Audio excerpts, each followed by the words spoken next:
Boa tarde. Está no ar Manicômio Tricolor. Maluco é quem não assiste. Hoje uma live diferente, num horário diferente. Hoje nós temos um convidado de alto garbor, convidado da Rádio Transamérica, o jornalista José Calil, que apresenta o programa Papo de Craque.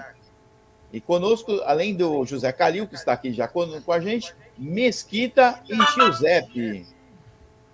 Então, primeiramente, vou dar boa tarde para o nosso convidado, José Calil. Boa tarde, Aldo. Boa tarde, Mesquita. Boa tarde, Giuseppe. Estou aqui à disposição de vocês para a gente falar sobre futebol, que é a nossa paixão, né? Muito bem. Boa tarde, Mesquita. Só não vai cantar, pelo amor de Deus. Não, para. É o seguinte. Boa tarde, Zé Calil. Obrigado por aceitar gentilmente nosso convite, né? Eleva nosso nível, eleva o nível deste canal agora. Agora estamos em outro patamar. Muito obrigado por estar aqui. E vamos falar assim de futebol, vamos falar de várias coisas aí. E aí, pessoal, acompanhe, viu? Zé Calil tem opiniões importantíssimas para vocês ouvirem. E hoje vamos deixar o Giuseppe falar. Diga, Giuseppe, o seu boa tarde. Boa tarde, Aldo, Mesquita, em especial Zé Calil.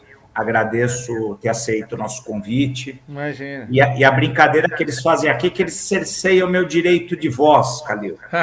Eles cerceiam o meu direito de voz. Eu não tenho direito à opinião, eles consideram minhas opiniões contundentes, tal qual o aconteceu ontem com aquela pipocada do São Paulo, passados aí 14 horas após-jogo, eu ainda estou inconformado com a pipocada que o São Paulo deu ontem. Mais uma, né? Já pipocou no Paulista, já pipocou na Sul-Americana, na Copa do Brasil, e ontem praticamente jogou a vaga direta para a Libertadores fora. Calil, eu vou já começar fazendo a primeira pergunta. E temos que começar falando... Antes de você começar, nós temos a vinheta de abertura do canal. Opa, vamos lá, desculpe, me empolguei.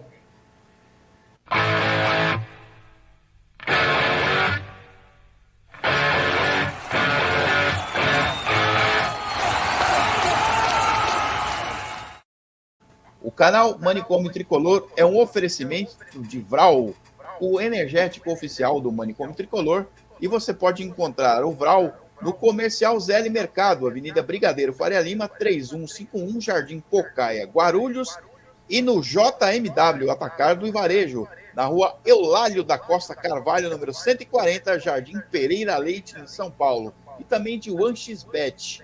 Você ativando o código Chute Certeiro, seu primeiro depósito dobra. Então agora você pode fazer a pergunta, Giuseppe Carbone. Então vamos lá, Calil. Temos que começar pelo que é a razão do nosso canal São Paulo Futebol Clube. Como que você considera o trabalho do Rogério Ceni? O que ele fez em 2022 deveria credenciá-lo a continuar em 2023? Bom, primeiro eu quero agradecer ao meu companheiro aqui de Transamérica, o Silvio Luiz, que é nosso mago das imagens. Ele colocou aqui atrás no nosso painel o distintivo do São Paulo para ficar de acordo com o tema da nossa live, né? Agradecer ao Silvio, que é um grande companheiro. É o seguinte, eu considero o trabalho do Rogério Ceni bom. Eu entendo que ele é um técnico bom, que tem muito futuro, que conhece demais o São Paulo e que o que é mais importante, trabalha pro São Paulo, porque você vê por aí hoje, tem treinadores que trabalham para eles mesmos, né? Então o cara indica um monte de contratação, fica no clube 2, 3 meses, vai embora, aí aquelas contratações ficam para outro, depois para outro, e o Rogério, ele ninguém pode negar o vínculo dele com o São Paulo. Ele trabalha para o São Paulo, ele está tentando lançar jogadores. Por exemplo, ele não gostou dessas últimas contratações do Nahuel Bustos, Nahuel Ferrarese e o Galopo, porque esse dinheiro ele achava que devia ir para pagar os jogadores, que estão com os salários atrasados, né? Então você vê que ele pensa o bem do clube. Então eu gosto disso no trabalho do Rogério Ceni. Eu acho que ele é um treinador adequado para o São Paulo. Agora, ele comete erros, ele dá umas inventadas, né? Por exemplo, outro dia ele demorou para... O São Paulo precisava de um volante, o Luan estava no banco. Ele pegou o Moreira, tirou da lateral, colocou no meio do campo para não pôr o Luan. Sendo que era uma diferença de 10 minutos. Aí ele falou que o Luan não aguentava jogar. Porra, mas quem aguenta jogar 20, aguenta jogar 30. Daí ele pôs o Luan foi lá e fez o gol da vitória de São Paulo. Ontem ele pôs o Reinaldo na lateral direita, que também... Então eu brinco aqui na Transamérica que o Rogério Ceni ele consagra comentarista. Por quê? Ele faz as coisas erradas e você fala que tá errado e realmente dá errado.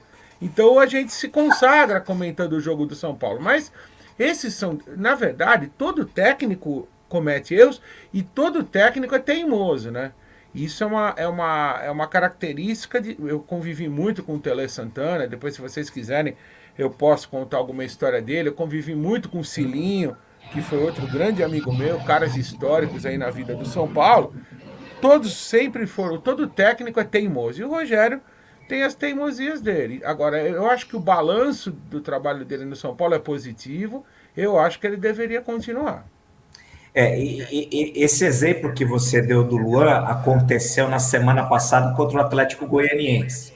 Ele esperou o São Paulo tomar o gol de empate e ele teve que fazer uma série de substituições para consertar o que ele tinha feito. E ontem a mesma coisa. E ontem eu considero uma pipocada, Calil, porque depois do que nós sofremos como torcedores na final do Paulista, no jogo final, depois do que sofremos em Córdoba, o mínimo que a gente podia esperar é o time jogando em casa contra um adversário direto, que prometia muito, mas também não entregou nada para a sua torcida, era uma vitória. Fez um bom primeiro tempo e aí vem aquela sequência de substituições que, de verdade, nós brincamos aqui, Calil, que quando o Rogério começa a falar com o auxiliar, pega a prancheta, começa a desandar tudo. É uma tragédia. E assim, também nós temos que concordar que ele não tem material humano, talvez, para entregar um pouco mais do que a gente imagina, né? Mas, Giuseppe, você quer ver outra que o Rogério consagrou o comentarista? Nós ficamos um ano aqui pedindo para ele colocar o Luciano, o Caleri e o Patrick juntos, né? E ele não colocava. Aí, quando ele colocou, o negócio deu certo. Então, sabe, essas coisas que a gente... Parece que o treinador quer brigar com a lógica para provar que ele é bom, para provar que ele sabe mais que os outros. Então, essas... E outra coisa importante, não sei se vocês concordam comigo. Eu entendo que o plano tático é uma coisa muito importante no futebol, mas você não pode colocar o plano tático acima da qualidade individual de cada jogador. Então, muitas vezes, o Rogério, para privilegiar o plano tático dele, ele deixa o melhor jogador no banco e escala o pior. Se eu fosse técnico, eu agiria assim: quem é o melhor goleiro que tem aqui? É esse, joga você. Quem é o melhor lateral direito? É esse, joga você. Quem é o melhor zagueiro? É esse. Quem é o melhor volante? Quem é o melhor atacante? E aí eu tentaria encaixar o sistema de jogo com esses jogadores. Agora o Rogério não, né? Você vê o que ele fez no Flamengo, que ele pôs o William Arão de back central. Vocês viram que o Dorival entrou lá no Flamengo? Eu sempre brinco aqui. O que o Dorival fez no Flamengo? Ele colocou o goleiro no gol, ele colocou o lateral na lateral, ele colocou o zagueiro na zaga, ele colocou o volante de volante, ele pôs o ponta na ponta, o centroavante no meio da área. Entende? O futebol, assim... Evidentemente que você tem uma estratégia para cada jogo, você pode mudar ali uma peça ou outra, mas eu sou, por exemplo, na final da Sul-Americana. Pô, se você contrata um jogador como o Rafinha, que tem 30 e tantos anos, que disputou final de Champions League, que foi campeão da Libertadores pelo Flamengo, um cara que tem a experiência que ele tem, é para jogar esse tipo de jogo. Como é que o Rafinha não jogou lá na final da Sul-Americana? Esse jogo é a mesma coisa o Flamengo contratar o Davi Luiz e não pôr o cara na hora da decisão. Porra, mas ele serve para esse tipo de jogo. Ele foi contratado para colocar a experiência dele a serviço do time numa decisão. E chega na hora o Rogério tira o Rafinha. Então tem umas coisas realmente que eu não consigo compreender. Agora, mesmo com essas críticas, eu gosto, eu acho que o trabalho dele é bom, é positivo e outra, é o que eu falei.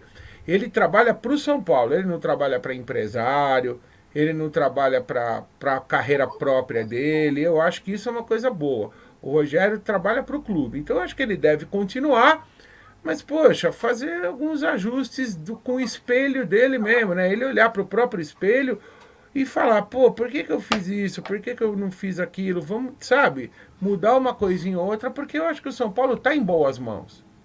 Eu concordo inteiramente com o que você está falando, só que lá no São Paulo, quem vai fazer, quem terá esse tipo de conversa com ele?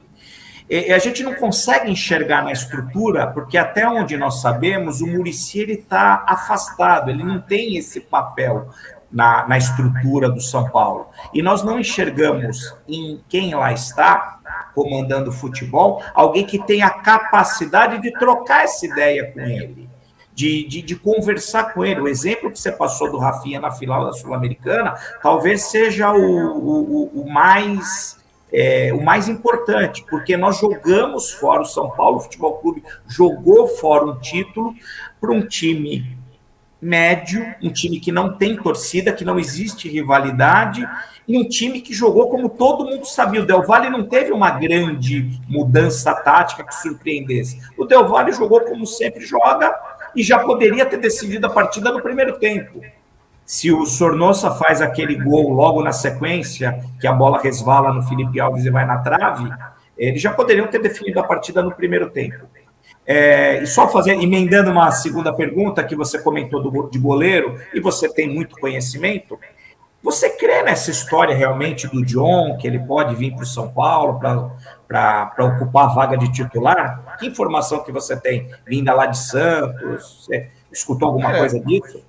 O que comentaram bastante, que o John queria ir para o São Paulo, né? Naquela oportunidade da contratação do Jandrei, da contratação do Felipe Alves, e o Santos, na oportunidade, parece que a proposta do São Paulo foi baixa e o Santos não quis vender. Agora, nesse momento, eu já não sei se o John iria, porque eu acredito que hoje não dá para tirar o Felipe Alves nesse momento. O Felipe Alves está pegando tudo. Nos últimos jogos do São Paulo que eu trabalhei, ontem mesmo, ele pegou uma bola no primeiro tempo lá, que poderia ser o 2-0 do Atlético.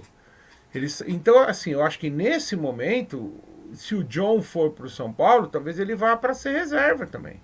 Porque ele não é ele é um bom goleiro, o John. Eu acho até ele melhor que o João Paulo, na minha opinião. Mas ele não é um goleiro que vai colocar a camisa do São Paulo acima de qualquer discussão. Como, por exemplo, seria, sei lá, digamos que o São Paulo contratasse, estou chutando aqui o nome, o Cássio, ou o São Paulo contratasse o Santos do Flamengo, ou contratasse o Marcelo Groi, que foi do Grêmio, ou contratasse, sei lá, um gringo, né, um goleiro forte da Argentina. O John não vai chegar com esse status todo. Então eu acho que no momento, eu não sei nem se seria bom, porque reserva, o John sairia do Santos para jogar. Agora, para ficar na reserva por reserva, eu não sei nem se no momento essa negociação seria viável. O que eu sei é que o São Paulo realmente procurou. O próprio Ceni falou, né, numa entrevista coletiva, que ele queria o John, mas que o John era caro, porque ele tem contrato longo com o Santos. E aí, para o Santos liberar, não, entendeu? O Santos já liberou um goleiro de graça para o São Paulo aí, que foi o Jandrei. Aí o Santos precisa de dinheiro para liberar o John. E eu acho que para contratar um goleiro que vai ficar na reserva, eu não sei no momento se passou o timing, entendeu? Sim, sim.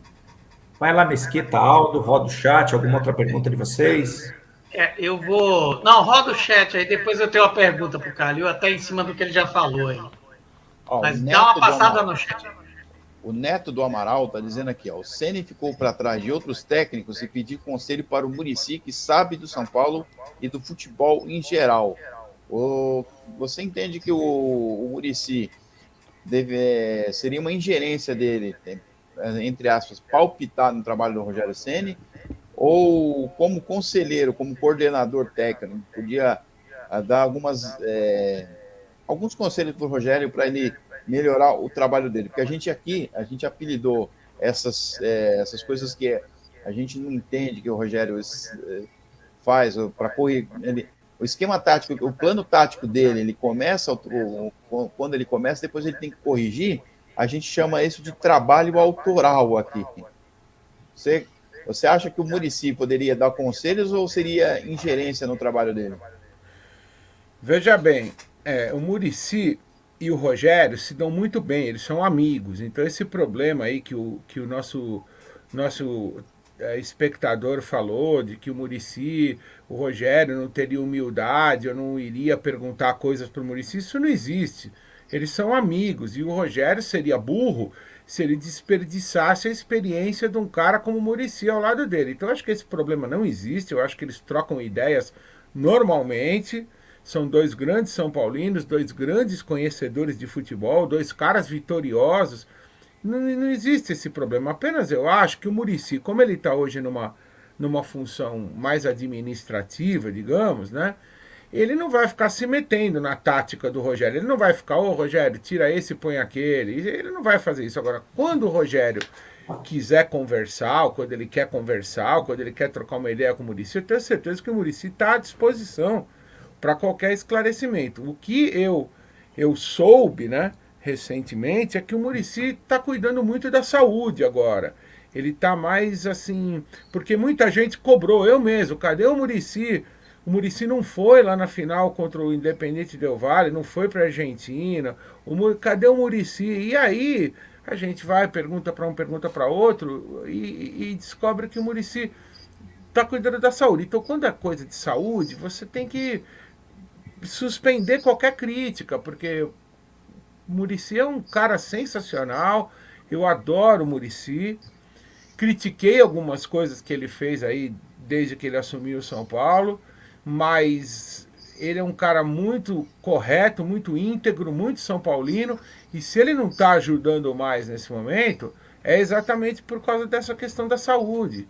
Deixa ele cuidar da saúde dele, quando ele tiver legal, aí ele volta e o Muricy sempre vai ajudar, é um cara que agrega. O Muricy não é vaidoso, o Muricy não é, sabe, esses caras ciumentos de falar, pô, Rogério Ceni vai ganhar título, vai ganhar mais título que eu. O Muricy não tem nada disso, o Muricy é um cara do bem. Eu até estranhei que ele tinha dado uma sumida, por isso que eu perguntei para pessoas do São Paulo o que aconteceu, e a resposta que eu obtive foi essa, que ele está cuidando da saúde. Então, se ele está cuidando da saúde, aí nós temos que ficar quietos e deixar que ele cuide, faça isso pro bem, né, da saúde dele, que ele esteja logo 100%. Isso daí está acima do futebol. Muito bem.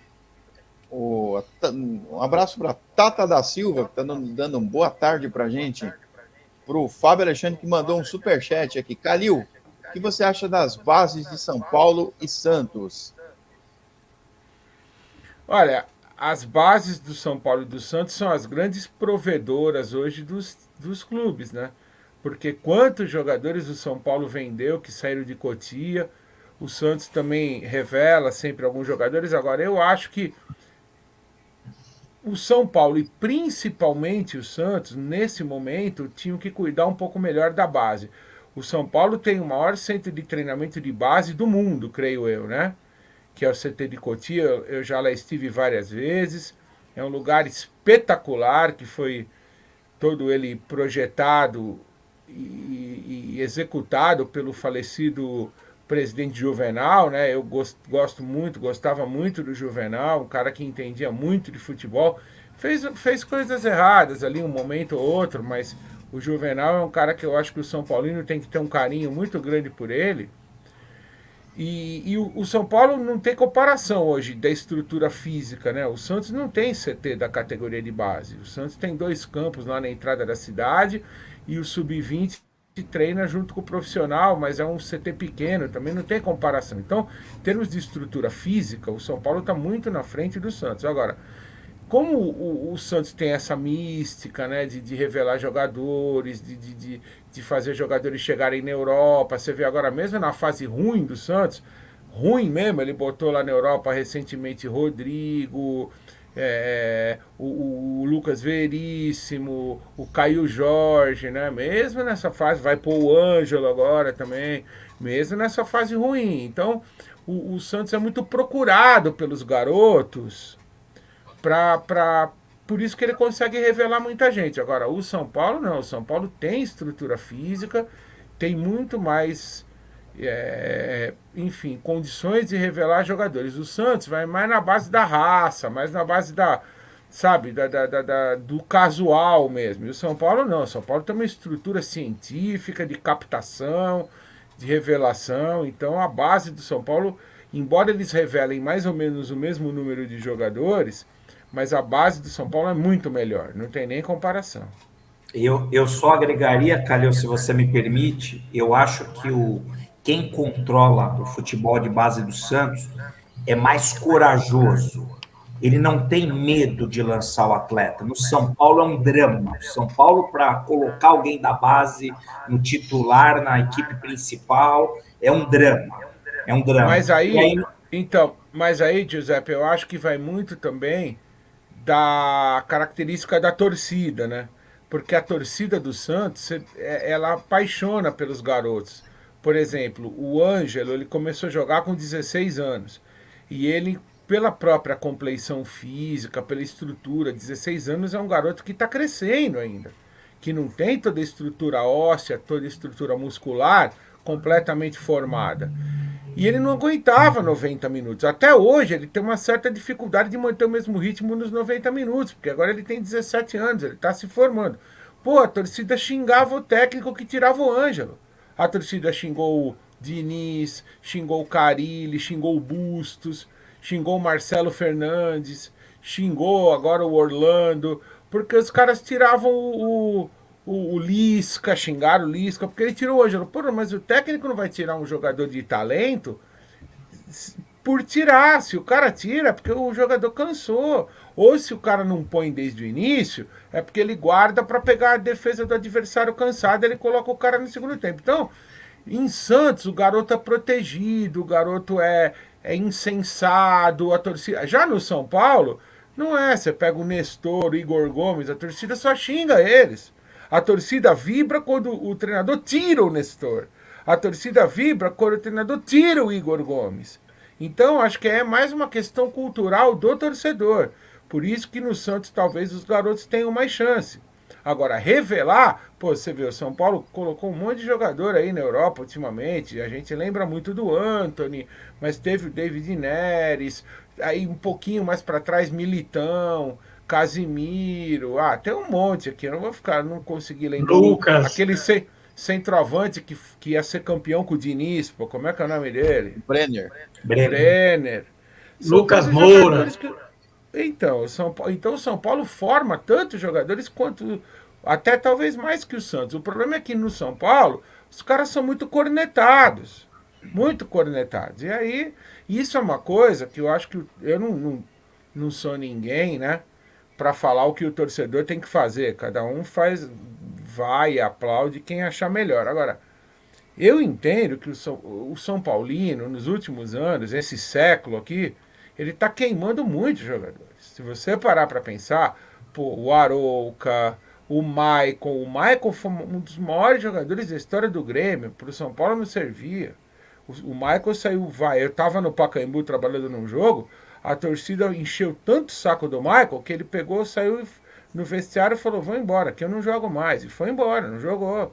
Então, assim, são jogadores, ou outros que eu posso lembrar, agora eu lembrei desses dois que me vieram à mente. Mas eu acho que o São Paulino ele tem que ser um pouco mais condescendente, porque assim, quando você vai o jogador, imagina o cara com outra profissão. O cara é um motorista de ônibus. Ele tá lá dirigindo o ônibus e o povo dentro do ônibus. Seu burro, você pegou o caminho errado, não sei o que. Sabe? O cara é um açougueiro. O cara tá lá cortando bife. O cara, seu idiota, você tá cortando bife errado. Pô, isso aí não leva a nada. Então eu acho que quando o jogador tá no campo, naqueles 90 minutos, ele tem que ser apoiado. Tem que gritar o nome dele. Se ele perder a bola, tem que aplaudir pro cara tentar de novo. Agora no Morumbi, no São Paulo, nos jogos em casa, a torcida corneta muito. O cara erra um passe, pô, cai o mundo na cabeça dele. Então eu acho assim, quando o São Paulo teve grandes times, quando o São Paulo ganhava de todo mundo, porque aí era fácil, entendeu? Apoiar. O torcedor do São Paulo, ele ficou muito exigente, porque ele quer que todo time seja o time do Cilinho, o time do Telê, ou o time do Muricy. Só que aqueles times não vão voltar mais. Hoje a realidade do futebol é outra, a realidade financeira do São Paulo é outra, né? A realidade dos competidores do São Paulo financeira é outra. Então, se o torcedor não comprar essa ideia de apoiar o cara que vai pro. Isso eu falo também em relação ao Santos. Às vezes o jogador entra lá no campo, a torcida começa a xingar o técnico, xingar o jogador. Porra, o cara já é ruim. Ainda se você xingar, ele vai ficar pior. Agora, se o cara é ruim, mas ele recebe um incentivo. Isso é uma coisa, por exemplo, que o Corinthians dá show. Qualquer cara que põe a camisa do Corinthians, ele é apoiado. Ele é incentivado. Os caras gritam o nome dele. Os caras pedem para ele ir para cima. Isso é uma coisa que o Corinthians dá show nos outros. O Flamengo também. Os caras incentivam. Se é o Rodinei, eles incentivam. Se é o Mateuzinho, eles incentivam. Se é o uruguaio, lateral, eles incentivam. Se é o Marinho, se é o Cebolinha. Pô, o São Paulo não. Parece que a torcida coloca o cara para baixo. Então, isso são todos detalhes que acabam fazendo a história do clube, né? Falei demais agora, mas é que é um tema realmente importante. Não, a experiência, né? E a experiência, né, Calil? Você tem experiência de décadas de estádio. Em defesa da torcida do São Paulo, e me perdoe te cortar, Mesquita, depois você pergunta, em defesa da torcida do São Paulo, é que nós descontamos, talvez, isso ocorra para descontar a desilusão, a tristeza e a falta de perspectiva que nós temos em relação à instituição como um todo, da forma política como ela é conduzida. O torcedor do São Paulo é alguém que comparece atualmente muito, se dedica bastante. E o que você enxerga do lado de dentro, como nós somos enxergados do lado de dentro, em especial pelo Conselho Deliberativo, é algo desimportante e algo que deve ser afastado. O torcedor do São Paulo para a instituição tem que ser afastado. O São Paulo é o clube mais antidemocrático do Brasil. O São Paulo sequer cogita que o seu sócio, não o torcedor, o sócio vote no presidente. A eleição do São Paulo é indireta. Então, eu acredito isso, Calil, um pouco da frustração que nós temos em relação à estrutura da instituição. Bom, peraí, Aldo, eu quero só emendar uma coisa aqui. O Calil falou sobre a questão do Rogério Ceni e a identificação dele com o clube. E como ele consegue ter essa gerência sobre a presença dele. Existiria alguém assim no Santos? Você enxerga alguém assim que tivesse esse mesmo peso para chegar lá no Santos e assumir dessa mesma forma? Aí eu vou emendar já com o Xandão, que está falando se o Rogério não seria melhor em outra posição, como diretor até presidente, né? E ainda mais, ter o Neto, que aí depois vem para outro assunto, que é a SAF, esse é mais para frente. Mas existe no Santos, Calil, alguém que poderia fazer isso? Tipo um Rogério? Um abraço para o Xandão, que está aí com a gente. Antes eu quero dizer que eu vou responder primeiro a pergunta do Rogério. Acho que não, acho que o Rogério é treinador, ele tem que ficar como treinador. Talvez no futuro, daqui uns 10, 15 anos, ele possa ser diretor, mas no momento ele tem que ser treinador. Respondendo ao Xandão. Agora, sobre a questão de existir alguém no Santos, olha só, com o ídolo do tamanho do Rogério Ceni hoje no Santos, não teria, porque só se fosse da era Pelé, né? Que o Santos teve ali grandes ídolos, mas esses caras já, alguns faleceram e outros tomaram outros rumos na vida, e alguns, como o seu Pepe, que o seu Pepe já está com 90 anos quase, né? Então não tem mais condições, ele está aposentado, está cuidando da vida dele, graças a Deus está bem. Pepe que foi campeão pelo São Paulo também, né? Como treinador. Então, assim, o que tentaram no Santos não deu certo. Tentaram o Renato para ser diretor, não deu certo. Renatinho, né, que jogou na Espanha. Tentaram o Elano como técnico, também não deu certo. Então, eu não sei, eu acho que isso não há no momento. Se alguém se preparar, o Narciso também teve uma experiência lá. O Giovani, outro dia, ficou no banco de reservas, né? A última vez que o Marcelo Fernandes, eu acho que dirigiu o time, ele chamou o Giovani para ficar no banco junto com ele. Mas são caras que não se. O Giovani, por exemplo, ele não se. Foi um grande jogador, mas ele não se preparou para.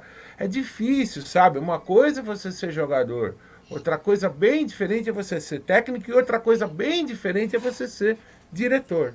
Então eu não vejo hoje no Santos. Você vê o Edu Dracena, tentaram agora, também não deu certo. Porque assim, eles são ídolos do Santos, esses caras, mas eles não são ídolos do tamanho que o Rogério Ceni tem para o São Paulo. Talvez ídolo do tamanho do Rogério Ceni seja o Neymar, seja o. Sei lá, acho que hoje eu só vejo o Neymar, só que o Neymar tá jogando ainda. O torcedor do Santos sonha em ver o Neymar voltar ainda a jogar pelo Santos, né? Quando ele tiver com uma idade maior. Então eu não vejo, não. No Santos, as tentativas que foram feitas com o Renato, com o Elano, com o Giovani, com o Marcelo Fernandes, ou agora com o Edu Dracena, infelizmente não deram certo. Muito bem, vou passar aqui rapidinho no chat. Um abraço para Tata da Silva. Ela está dizendo: olha como é que o Ibope do Rogério com a torcida do São Paulo está muito baixo. Fora Ceni Pardal, fora Casares e Belmonte. Também. O Casares e o Belmonte também não contam muito com a boa vontade da torcida do São Paulo, viu? Eu não conheço um que apoie a diretoria do São Paulo. A Tata ainda prossegue. Treineiro, entregador de coletes. O Paulo Silva está dizendo aqui, ó. Rogério muito fraco como treinador. A Tata corneta o goleiro. Felipe Alves, goleiro medroso. Pô, pra Tata, então tem que mandar todo mundo embora. Ela tá brava com todo mundo, né? Daqui a pouco ela vai pedir pra gente sair também. O União Tricolor Paulista, um abraço. Tá em pé aquele grande Marcelo. Tá em pé aquele convite pra gente fazer uma live também. Salve, pessoal. Bela live. Grande abraço do Marcelo Santiago. Um abraço também para Pri Amorim, que está com a gente aqui. Boa tarde, rapazes. Boa tarde, Pri Amorim. O Neto do Amaral. Eu vou falar sobre isso daqui a pouco. Ele está dizendo assim: o Santos e o São Paulo se apequenaram muito. Esses vão sofrer muito. Não seria a hora de virarem SAF? O União Tricolor Paulista, situação muito complicada. Igor Gomes entrou ontem totalmente assustado. E também ele prossegue aqui: a torcida sempre irá cobrar mesmo. Concordo com o Calil. Aí a Tata está dizendo: torcida comum é soberana. O Igor Gomes, diarreia e Nestor são perebas. Calma, Tata, calma. Mas é o que temos, né? É o que temos. Aí eu vou aproveitar esse último comentário aqui. SAF urgente, vamos rumo à Série B ano que vem. A gente aqui tem uma opinião sobre a SAF. Nós até entrevistamos um juiz, o Dr. Gustavo, lá do Fórum Mais Querido, e ele explicou os motivos pelos quais a SAF agora não é um bom negócio, que ainda tem problemas jurídicos que vão ficar na mão do Poder Judiciário para resolver. Então, a gente entende que a SAF seja um caminho inevitável para os clubes, a não ser que consigam fazer igual o Flamengo aí, se equilibrarem, aumentarem as suas receitas e conseguirem montar um time forte. Mas, por enquanto, eu não sei, por exemplo, como está o Palmeiras, como está o Corinthians, mas o São Paulo, pelo menos em médio prazo, a SAF vai ser uma coisa inevitável. Para você, Calil, os clubes aqui, pelo menos os de São Paulo aqui, eles precisam virar SAF para continuar competitivos ou ainda é tempo deles resolver, botarem ordem na casa e construírem um time forte? Olha só, eu conheço o cara que fez a lei da SAF, que escreveu boa parte da lei, é uma pessoa que vocês conhecem, né? Que foi conselheiro de São Paulo, um grande amigo meu, Dr. José Francisco Cimino Mansur, um cara que para mim foi muito mal aproveitado na diretoria do São Paulo, um cara que poderia dar, e pode ainda, ele é amigo do Casares, pode dar muita... O único cara que aproveitou o Mansur como devia foi o Juvenal. O Juvenal realmente deu a ele funções importantes, e a ele é o Gustavo, né? O Gustavo Vieira de Oliveira, filho do Sócrates, que eu levei para o Santos, eu indiquei, infelizmente, lá no Santos, também por razões de um presidente que acabou empichado, o Gustavo não conseguiu trabalhar. Então o Dr. Mansur foi que fez a lei. Eu até discuto às vezes com ele, porque a lei é boa. Agora, eu concordo com o advogado que falou com vocês, que vocês mencionaram. A SAF não é aquela coisa milagrosa que vai resolver todos os problemas. E a situação do Cruzeiro, do Botafogo, agora do Vasco, que aderiram à SAF, ela é diferente da situação do São Paulo e da situação do Santos. Porque falam também em SAF, até alguém falou no nosso chat aqui, que a única saída para o São Paulo e para o Santos era criar a SAF. Eu não concordo, porque as pessoas têm que entender o seguinte, quando você cria a SAF, o torcedor, o sócio, aí vocês falam, o São Paulo é um clube antidemocrático, ok, mas ele pode vir a ser democrático um dia, e o sócio, o torcedor pode ter o valor, a sua opinião. O Santos, por exemplo, eu acho um clube democrático. Na última eleição nós votamos por internet, teve 22 mil pessoas aptas a votar, e todo mundo votou, elegeu o presidente, eu achei bem legal. E quando você cria a SAF, você transfere para uma outra pessoa o destino do clube. Então imagine você, por exemplo, que esse John Textor aí, que é o investidor do Botafogo, digamos, eu vou falar números aqui, eu não sei os números exatamente, só para dar exemplo. Digamos que ele invista $1 bilhão no Botafogo. Aí, no dia seguinte, o cara acorda, a mulher dele fala para ele assim, porra, você tá investindo $1 bilhão no Botafogo? Pô, vamos investir isso aqui na Fórmula Indy, pô. Nós vamos ganhar muito mais dinheiro aqui nos Estados Unidos. Aí ele tira $1 bilhão do Botafogo e coloca na Fórmula Indy. O torcedor do Botafogo, ninguém pode fazer nada, acabou. Aí ele vai tocar o Botafogo com menos dinheiro, entende? A decisão fica... Outra coisa que as pessoas não se deram conta. Quando você... Por exemplo, o São Paulo ele tem um CNPJ, certo? O Santos tem um CNPJ, como nós temos o CPF e tal. A vaga do time na primeira divisão do Campeonato Brasileiro, na Libertadores, na primeira divisão do Paulista, ela é do CNPJ. Quando você cria a SAF, você cria um outro CNPJ. E a lei permite que as vagas sejam para esse outro CNPJ. Ok, até aí tudo bem. Só que se esse CNPJ novo quebrar, não pode voltar ao atual. Então, por exemplo, se o Ronaldo desistir de investir no Cruzeiro, ou se a empresa dele quebrar, o Cruzeiro vai ter que voltar para a última divisão do Campeonato Mineiro e para a última divisão do Campeonato Brasileiro.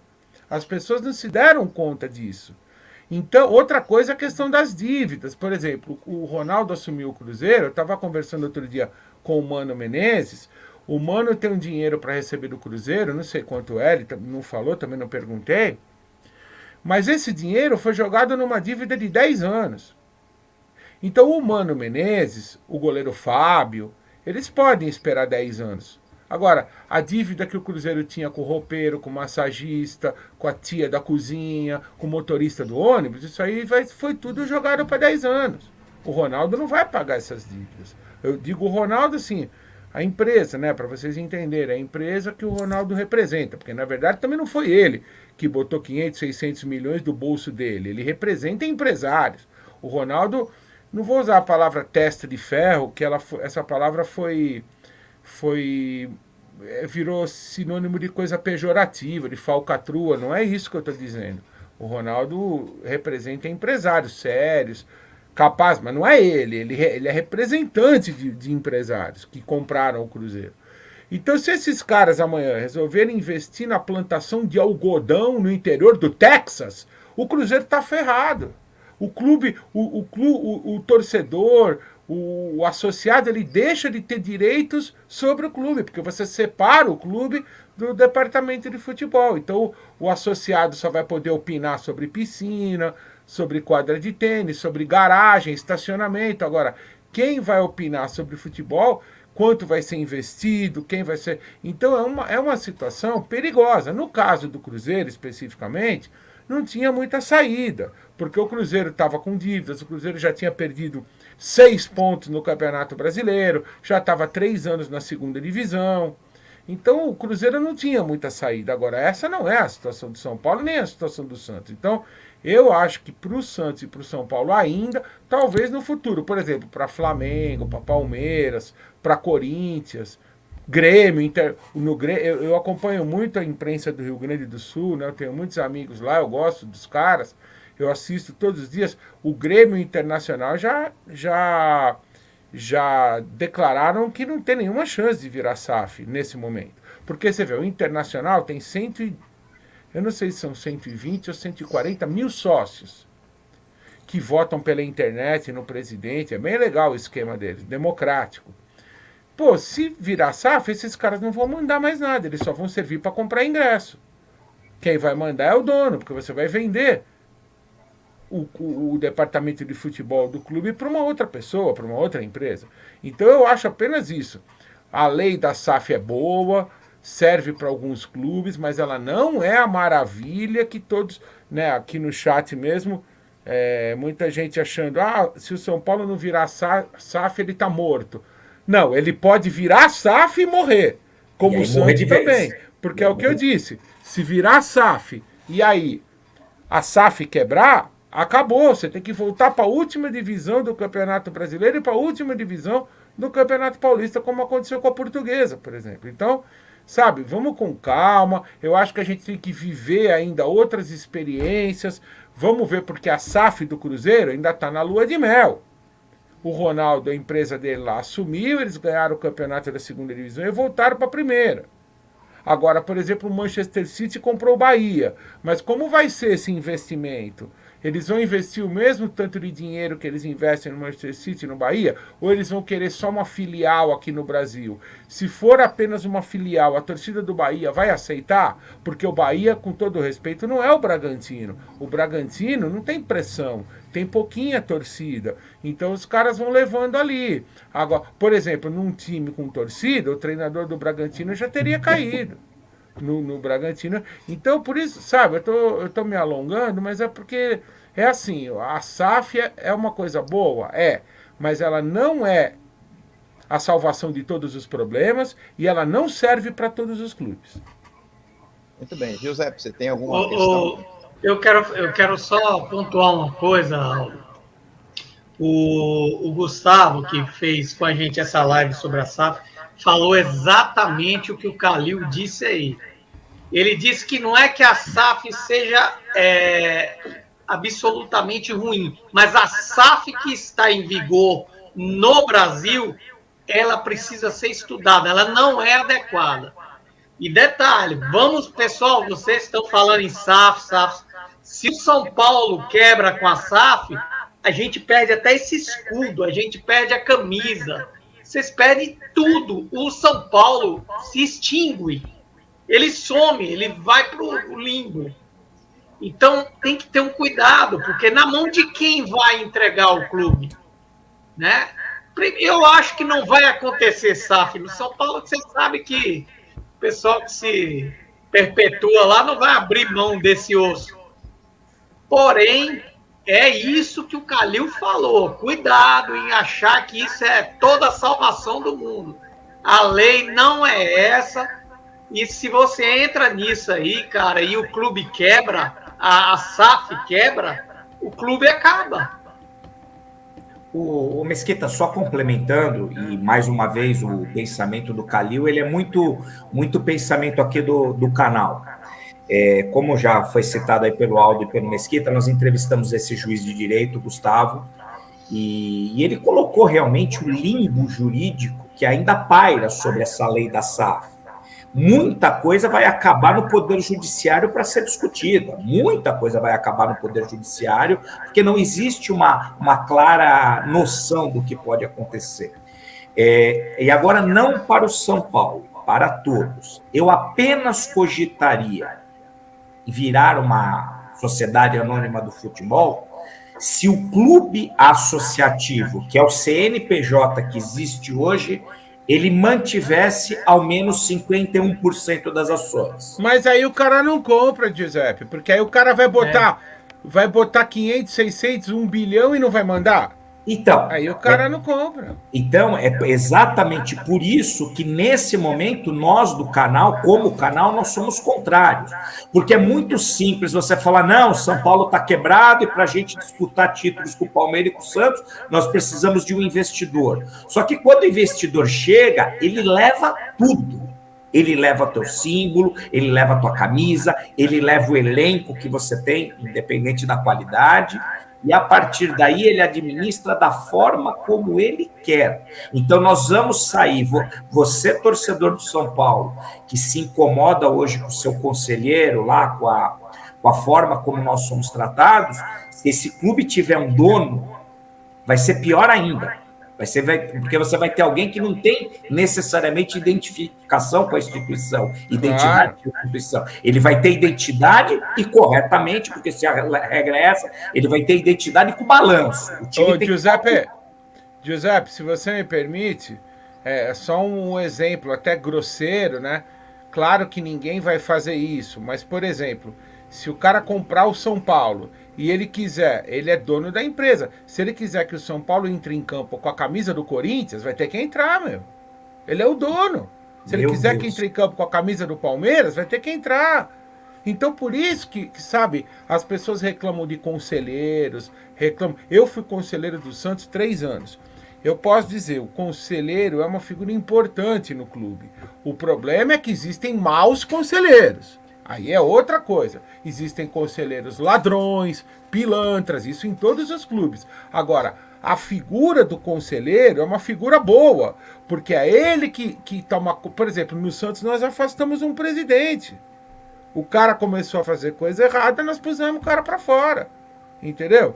Então, a figura... Se não fosse o conselho, ninguém tinha colocado o cara para fora, o cara estava lá até hoje.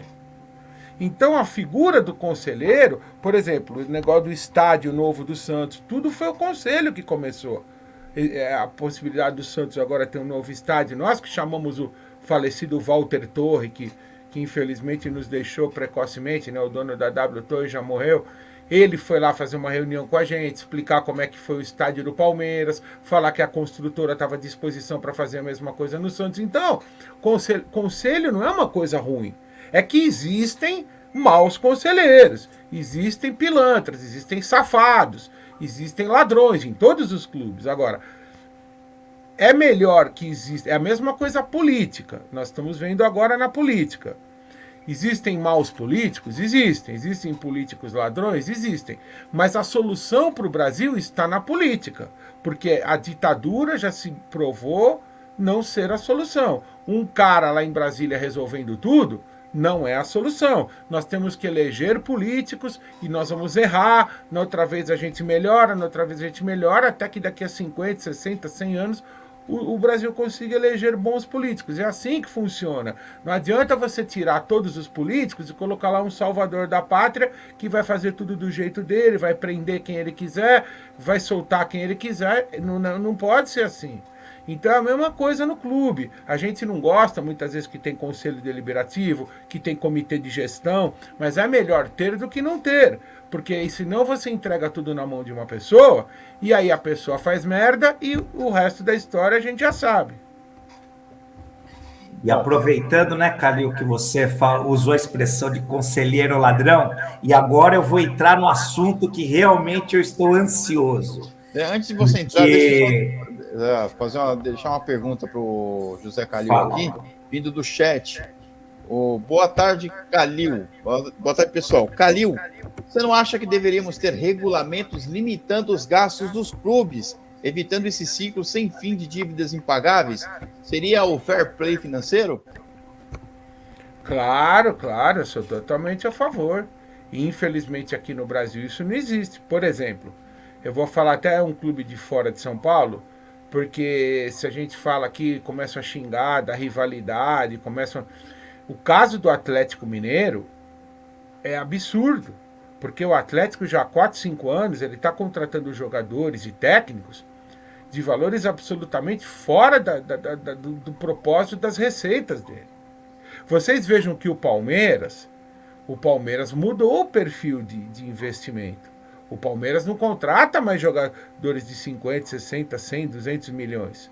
O Palmeiras vai lá, pega o Merentiel, pega o Lopes, jogadores que vêm pelo salário, custam, entendeu? O próprio Palmeiras parou com essa loucura porque os clubes brasileiros não aguentam. O Flamengo ainda está fazendo isso, mas porque o Flamengo vende muito. O Flamengo nos últimos anos vendeu Paquetá, Vinícius Júnior, Rodrigo Muniz, não vou lembrar todos, o Gerson, vendeu um zagueiro que agora não lembro o nome. Daniel. Exatamente. Então assim, o Atlético Mineiro é um caso clássico de um clube que vai estourar bomba a qualquer momento.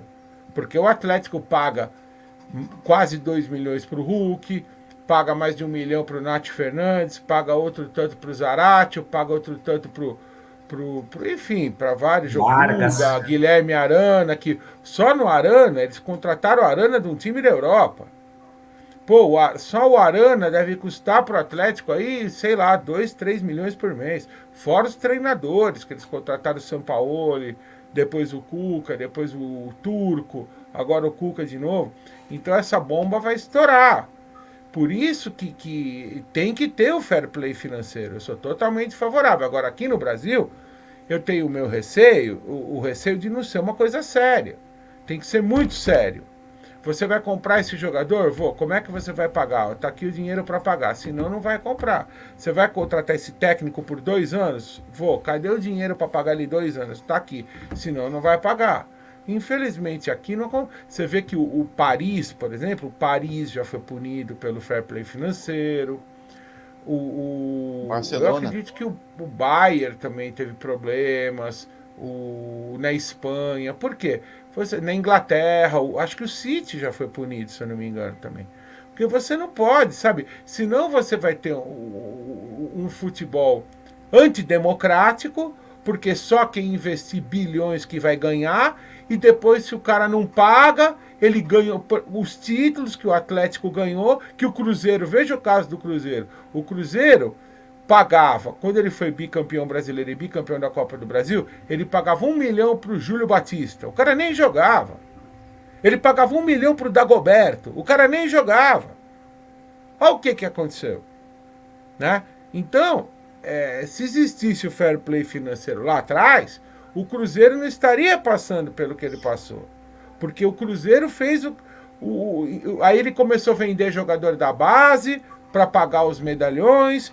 Aí deu aquela matéria no Fantástico do envolvimento de empresários que estavam roubando lá dentro dinheiro dos jogadores da base, e aí o Cruzeiro acabou o que aconteceu.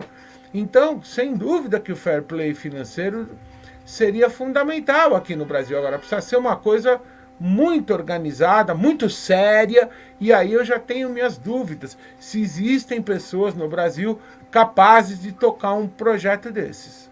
De acabar com esse doping, né? Porque isso é um doping, na verdade. Muito bem, agora sim, Giuseppe. Vamos lá. Giuseppe falar?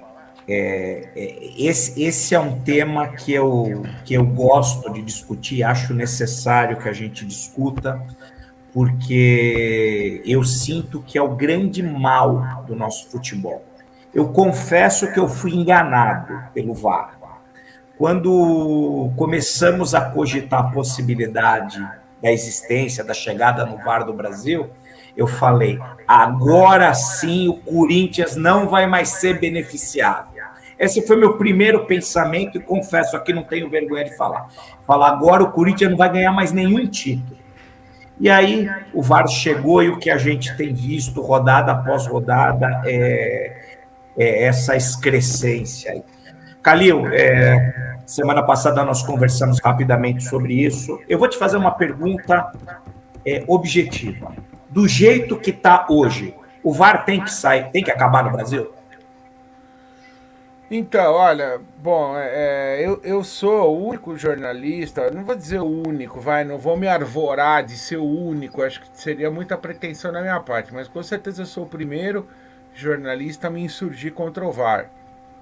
E a minha crítica, eu brigo todo dia aqui na rádio, porque eu sou sozinho, né?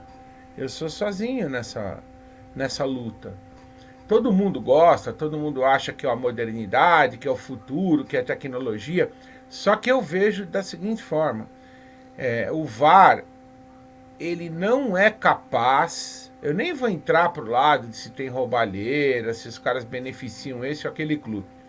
Eu vou discutir de uma maneira mais geral. O VAR não é capaz de resolver as dúvidas que mais atingem um jogo de futebol. Por quê? O futebol não é tênis, futebol não é vôlei, futebol não é atletismo. No atletismo tem lá o eletrônico, o cara queimou ou não o salto, pumba, aparece lá. Quem quebrou primeiro a fita de chegada nos 100 metros rasos, aparece lá, não tem como dar errado. Quem bateu a mão primeiro na borda da piscina ganhou a prova da natação, aparece lá. No jogo de tênis, o serviço foi dentro ou foi fora? No vôlei, o camarada tocou na rede ou não tocou na rede? Isso aí não tem como errar. Agora, o futebol, ele envolve conceitos como intenção, intensidade, interferência, interpretação. Esses conceitos, eles não podem... Você vê um lance de pênalti, por exemplo, o pênalti ontem contra o São Paulo. Foi passado no VAR, foi revisado, e mesmo assim, 10 pessoas vão falar que foram, outras 10 vão falar que foi, outras 10 vão falar que não foi. Não é uma coisa objetiva. Aquelas linhas que eles traçam, eu fui, isso eu posso falar, porque o torcedor do São Paulo é prova. Eu fui o único cara que se insurgiu contra o gol do Luciano, anulado há 2 anos atrás no Mineirão contra o Atlético Mineiro, que o São Paulo fez 1-0 e depois tomou uma goleada porque o gol do Luciano foi anulado injustamente. E dias depois, 2 meses depois, quando não dava mais tempo de anular o jogo, a própria CBF veio a público para dizer que naquela bola o VAR tinha errado. Porra, então eles colocam lá aquelas linhas e ninguém acredita mais. Outro dia no jogo do Corinthians com o Goiás, foi um absurdo o que aconteceu. O Yuri Alberto não estava impedido e os caras anularam o gol do Corinthians. Então, esse é o problema. Você traça aquelas linhas, por exemplo, desafio no vôlei. Quando aparece lá o Bruno Rezende, tocou na rede ou não tocou? Quando mostra a imagem, você vê o cara tocando na rede. Acabou, ninguém discute. O futebol, você vê a imagem, mas não chega a conclusão nenhuma. Então, por isso que eu insisto, o VAR, eu sou a favor da tecnologia, por exemplo, aquela da bola entrou no gol ou não.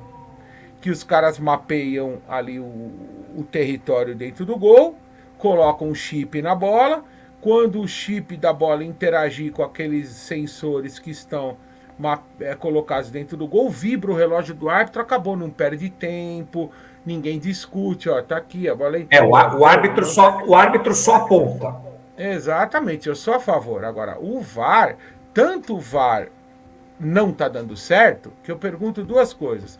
Você que está assistindo a gente, vocês que estão participando aqui com a gente, até o Mesquita que caiu agora a linha dele, mas ele vai voltar.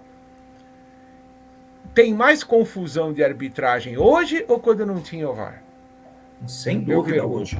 Sem dúvida hoje. Outra coisa, se o VAR é bom, por que a FIFA vai... Na Copa do Mundo agora, se Deus quiser, nós vamos estar lá trabalhando, não vai mais ter VAR. Esse VAR do impedimento acabou. Vai ser tudo com chip. Eles vão fazer igual eles fazem com a bola dentro do gol. Eles vão mapear o campo de um lado e do outro com sensores. Aí eu já não sei como é que eles vão fazer, porque eu não... Infelizmente eu sou um zero à esquerda em tecnologia. E aquele chip que o jogador usa, que parece um sutiã, ou aquela fita preta, né, quando o jogador tira a camisa, que ali tem um chip que mede quantos quilômetros o atleta correu, com qual intensidade, quanto ele perdeu de peso, etc, etc. Esse chip vai ser usado para marcação de impedimento. Porque nem a FIFA, nem o futebol inglês já mudou lá a espessura das linhas, né, para tentar... Mas você vê que é um troço que não está funcionando. Eu vi porque os caras falam, funciona no Brasil e não funciona fora. Não é verdade. Não funciona fora também. Eu vi um jogo do campeonato inglês, eu só me peço desculpas porque eu não lembro o nome dos times, que eu assisto muito jogo. Eram 2 times pequenos. Não era nem Liverpool, nem Manchester City, nem Arsenal, nem Tottenham, não eram esses Chelsea, não eram esses times aí, eram outros times. Aconteceu o seguinte, cruzaram uma bola na área e o goleiro saiu para fazer a defesa e quando ele caiu ele se machucou. Ele teve uma luxação, não sei se foi de braço, de clavícula, e ele ficou caído com o bumbum virado para o campo e com o rosto virado para dentro do gol. Ele não tinha condição de se mexer. Ora, você tem que parar o jogo. Quando o goleiro se machuca, o jogo não pode prosseguir. O juiz deixou o jogo prosseguir, o cara pegou o rebote, tocou para outro cara, o cara fez o gol com o goleiro caído e foi pro VAR e o gol valeu. Então não é só aqui que dá problema lá. Ontem mesmo teve muita reclamação num jogo do Sporting de Portugal, na Champions League. Teve muito. Então, gente, aqui tudo bem, lá funciona melhor do que aqui. Isso não tem discussão. Agora, totalmente, ou na maioria das vezes, também não funciona lá. Então eu acho o seguinte, eu entendo que o VAR ele foi implantado no futebol com precipitação. Deveriam testar mais, por exemplo, esse negócio lá na Inglaterra que estão alargando o tamanho das linhas, no caso do impedimento. Porra, e os campeonatos que já foram decididos com a linha estreita? Quantos erros já devem ter sido cometidos? Quantos clubes foram prejudicados? Quantos técnicos perderam emprego? Quantos times foram rebaixados? Então eles tinham que testar tudo isso. A FIFA tem muito dinheiro, a CBF, eles podiam fazer campeonatos. Olha, nós vamos fazer um campeonato aqui entre clubes amadores, recrutar jogadores pela internet, fazer campeonatos e ir testando isso aí. Não, os caras praticamente estrearam o VAR na Copa do Mundo da Rússia. Quanta injustiça aconteceu lá. Eu me lembro do técnico da Coreia, deu uma entrevista, falou que o VAR era uma sentença de morte. Se vocês pegarem, o Klopp já deu declaração contra o VAR, o Guardiola já deu declaração contra o VAR, o Ancelotti já deu declaração contra o VAR, o Conte já deu declaração contra o VAR, o Mourinho já deu declaração contra o VAR. Porque aqui no Brasil, Filipão, Luxemburgo, Cuca, sabe? É que os caras aqui no Brasil não falam abertamente porque eles têm medo de ser punidos. Então eles falam com o pé atrás, assim. Mas, porra, tantos técnicos já deram declarações contra o VAR. Que eu acho, Calil, que você foi muito preciso, você conseguiu, na minha visão, ser muito claro quando você coloca VAR, você ser contra o VAR não quer dizer que você é contra a tecnologia. Eu acho que isso é importante ser muito frisado. Além de concordar com tudo que você está falando quanto às interpretações, eu acho que o protocolo do VAR ele é muito injusto. E eu vou dar um exemplo, se vocês me permitem, do jogo que aconteceu recentemente na Vila Belmiro, Santos e Corinthians. Eu estava assistindo esse jogo, o Corinthians estava com um jogador a menos, e, Calil, me corrija se eu estiver enganado no momento do jogo. O segundo tempo começa com o Santos com um jogador a mais, e na sequência, acho que 8, 10 do segundo tempo, o Santos tem um jogador expulso, porque pretensamente ele teria pisado no Cássio, tomou o segundo amarelo e aí tomou o vermelho, se eu não me engano. E aí que eu falo do protocolo. Se o jogador do Santos tivesse sido expulso, e deixando claro, o jogador do Santos não atinge o Cássio. Se o jogador do Santos tivesse sido expulso direto com o cartão vermelho, o VAR poderia ter intervido e falado para reanalisar, para o árbitro ir na telinha. Como ele tomou o segundo amarelo e foi expulso, o VAR, pelo protocolo, não pode intervir. Para mim, não tem lógica alguma. O resultado foi expulsão. Por que que na expulsão direta sim e no segundo amarelo... Mas, ô Giuseppe, mas isso olha... é maluco. Isso eu não entendo, isso é maluco na minha cabeça. Então, mas aí é um outro problema do VAR, que é um exemplo, vocês já devem ter me ouvido aqui na Transamérica, talvez as pessoas que estão assistindo não tenham ouvido, às vezes eu repito muitas vezes, né, me xingam, falam que eu só sei falar a mesma coisa, mas eu vou repetir de novo. Esse negócio do que você falou, do VAR, não poder fazer isso, não poder fazer aquilo, é a mesma coisa, eu sou um policial.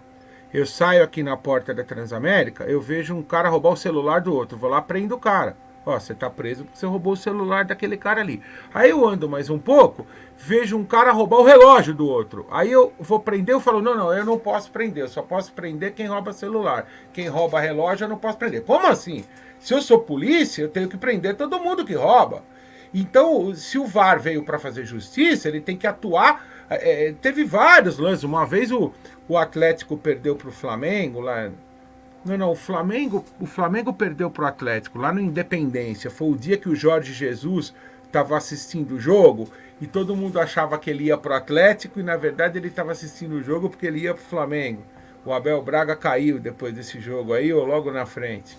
Foi exatamente isso.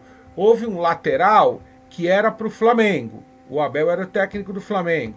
E o bandeirinha inverteu e deu para o Atlético. Aí o cara bateu o lateral, saiu o gol. Aí o cara na transmissão, mas o VAR não pode interferir, porque VAR não pode interferir em arremesso lateral. Porra, mas saiu o gol! Tá escrito que o VAR pode interferir em lance de gol. Ah, mas no lateral não pode. Então, e isso que você colocou muito bem, o Giuseppe, é mais uma razão para eu ser contra o VAR. Porque ele é seletivo, ele pode, em lances que ele pode... Por exemplo, o que você falou, segundo cartão amarelo não pode, mas vermelho pode, lateral não pode, escanteio não pode, mas, olha, eu realmente... E outra coisa, eu trabalhei em televisão muitos anos, editei coisas de televisão, né, quem já teve a oportunidade de entrar numa ilha de edição, é impossível, ou quase isso, num lance de impedimento, você precisar o exato momento do lançamento. Então, mais uma vez eu insisto, campeonatos estão sendo decididos, clubes estão sendo rebaixados, treinadores estão perdendo seus empregos, quando às vezes, se você voltar um pouquinho ali, já não é impedimento. É o tal do frame? É o tal do frame? Frame o que é? Se você... lembrar do cinema antigo, né? O que é o cinema antigo? O cinema lá atrás. Falando a grosso modo, né? Eu não sei me expressar tecnologicamente, mas o que era o cinema antigo? Era um monte de fotografias, né? Você tirava várias fotografias para dar um movimento, para parecer que a pessoa está se mexendo. É igual você coloca uma câmera em cima de uma ponte que está sendo construída, aí depois você acelera. Você vai vendo ali a construção da ponte, parece que é na hora, mas aquilo lá levou... Isso é um frame, cada pedacinho daquela ponte que está sendo... Agora, por isso que eu falo que o VAR não cabe no futebol, porque é diferente do vôlei, é diferente do tênis, no vôlei, o Leal, o Lucão... Eles tocaram na rede, eu não tô, aquele barbudo que eu gosto, o Wallace, ele tocou na rede ou não tocou? No futebol não é assim. Você não tem... Outra coisa, quem estudou física sabe muito bem, a ótica é um dos ramos da física. Então se você, por exemplo, você tá aqui olhando o jogo, a bola tá bem na linha, é uma situação, se você fizer 5 graus para a direita... para filmar o mesmo lance, já é outra situação. Então, o futebol, o lance do impedimento, quando ele é muito... Quando tá 2, 3 metros impedido, aí... Entendeu? Agora, esses lances de impedimento, que traçam as linhas, que ninguém... Não é uma coisa confiável. Então, a gente está decidindo títulos, a gente está decidindo campeonatos, estão rebaixando clubes... com algo que não é confiável, não é certeza. E mais uma, e agora eu prometo acabar porque esse assunto me revolta demais. E nós não podemos esquecer que além do erro do protocolo, o VAR tem camisa, o VAR tem time. Existem times que o VAR é mais benevolente. O frame é diferente, a bola na mão é diferente, o zagueiro que estica a perna na área e derruba o adversário é diferente. Entendeu? O que o Xandão colocou aí, e mais uma vez também o Santos foi prejudicado, esse lance no Maracanã é escandaloso. Esse lance no Maracanã... Esse lance é escandaloso. Então, aqui, pessoal, aqui a gente não está falando de time A ou de time B. Todo mundo foi geral, mas na minha visão, o VAR também tem time. O VAR não é isento. Ô, Giuseppe, aliás, Giuseppe, Calil e tal, existe uma coisa que a gente também, coincidentemente, foi a mesma pessoa, né? Assim como fizemos a live sobre a SAF com o Gustavo, ele depois se debruçou sobre esse famoso protocolo do VAR. Ele destrinchou aquilo tudo e a gente fez uma live sobre isso. É impressionante como aquilo é confuso. É confuso. Aquilo não tem, ninguém entende aquilo ali. Tem parágrafos que contradizem os outros e a gente fica assim. Pô, não veio ajudar, cara. Não veio ajudar, veio confundir mais. E aí, ao invés de você fazer uma coisa eletrônica, tecnológica, não. Você botou mais pessoas opinando ou palpitando, ou sabe Deus lá o que, né? Vocês estão entendendo que eu tô falando, sabe Deus lá o que, sobre uma coisa só. Então, mas Mesquita, por que dá margem a essas coisas? Porque não é preciso, entendeu? Por exemplo, o que eu fico puto da vida, muitas vezes, é o seguinte: você tá pode vendo falar um jogo... puto mesmo, eu odeio essa porra, pode falar. O Juca Chaves, que é um grande São Paulino, ele antigamente não podia falar essas coisas puto, ele falava assim, estou prostituto da vida, o Juca Chaves falava, grande São Paulino. Mas então, o que eu fico puto da vida muitas vezes é o seguinte: você tá vendo um jogo na televisão, na sua casa, nem quando eu tô trabalhando, que aí você tem outro envolvimento. Mas eu tô em casa vendo um jogo, Ceará e Fortaleza, qualquer jogo, Goiás e Internacional, Flamengo e Grêmio, qualquer jogo. Aí aparece um lance e você tá vendo a jogada. Você tá vendo que foi impedimento. Aí o cara dá o gol.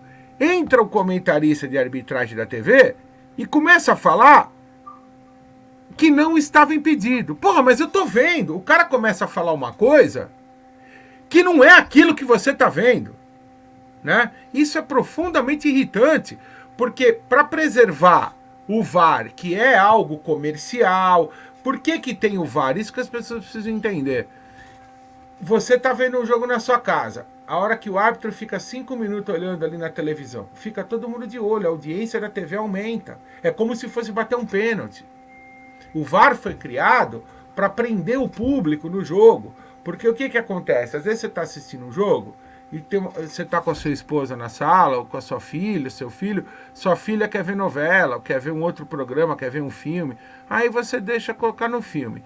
Aí você volta no controle remoto. Se tiver um cara olhando no VAR, você para. Você fala, peraí, filha, agora não vamos voltar no filme. Deixa eu ver o que está acontecendo aqui no jogo.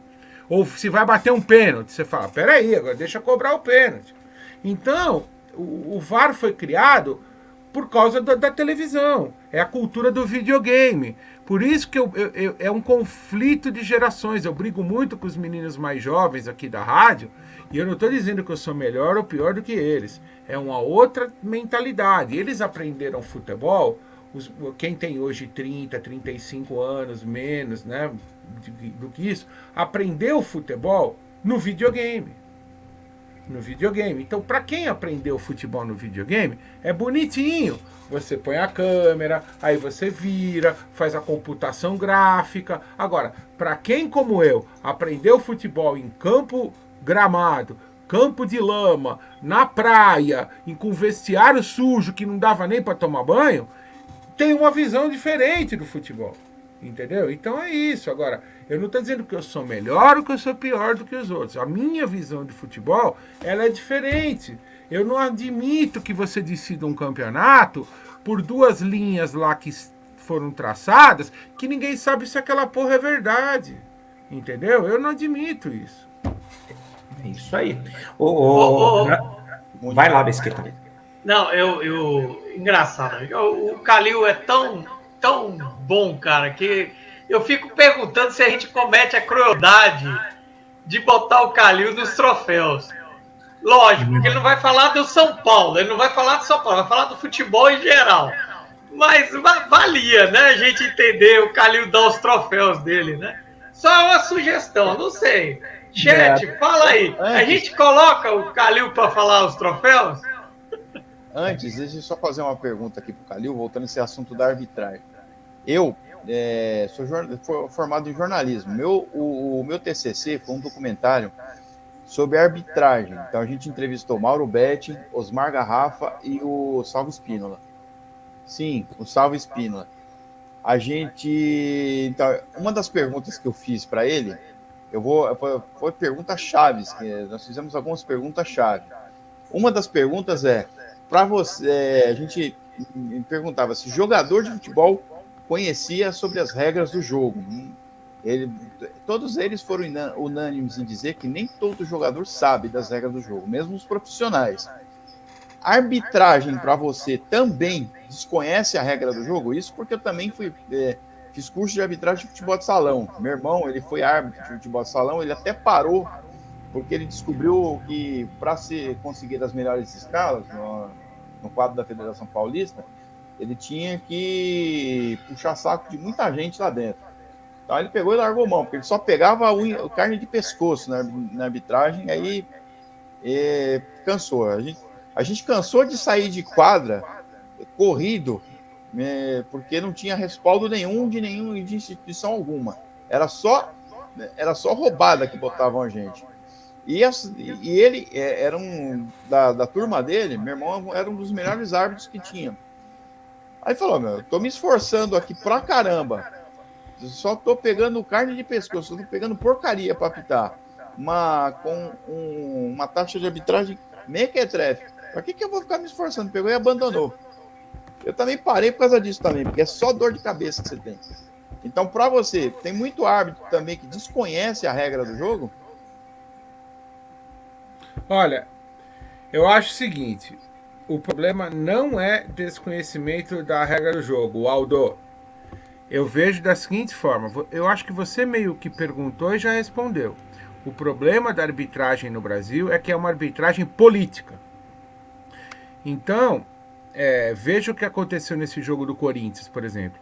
Eu até fico à vontade para falar, porque todo mundo sabe que eu não sou corintiano. Mas eu me revoltei com essa anulação do gol de Yuri Alberto. Porque eu não concordo. Então olha só o que aconteceu. Na quarta-feira, o presidente do Goiás, Paulo Rogério Pinheiro, deu uma entrevista. Foi um jogo que o Goiás jogou em casa e empatou. Foi o último jogo antes do Corinthians. Ele não deixou o Jair Ventura falar, não deixou os jogadores falarem. Ele foi lá para a coletiva e falou, quem vai falar hoje sou eu. Meteu o cacete na arbitragem, falou que sábado contra o Corinthians, ele sabia que ia ter um pênalti para o Corinthians, ele só não sabia quantos minutos que ia ser, e falou que o Goiás perdeu 16 pontos no Campeonato Brasileiro por causa de arbitragens. Porra, aí tem um lance como aquele. Os caras conversam lá 3, 4 minutos para decidir. Você acha que eles não lembram dessa entrevista que o cara deu?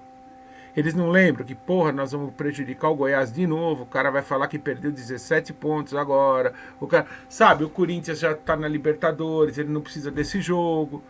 Então, o problema é esse. A primeira providência que deveria ser adotada na arbitragem brasileira seria torná-la totalmente independente da CBF e das federações.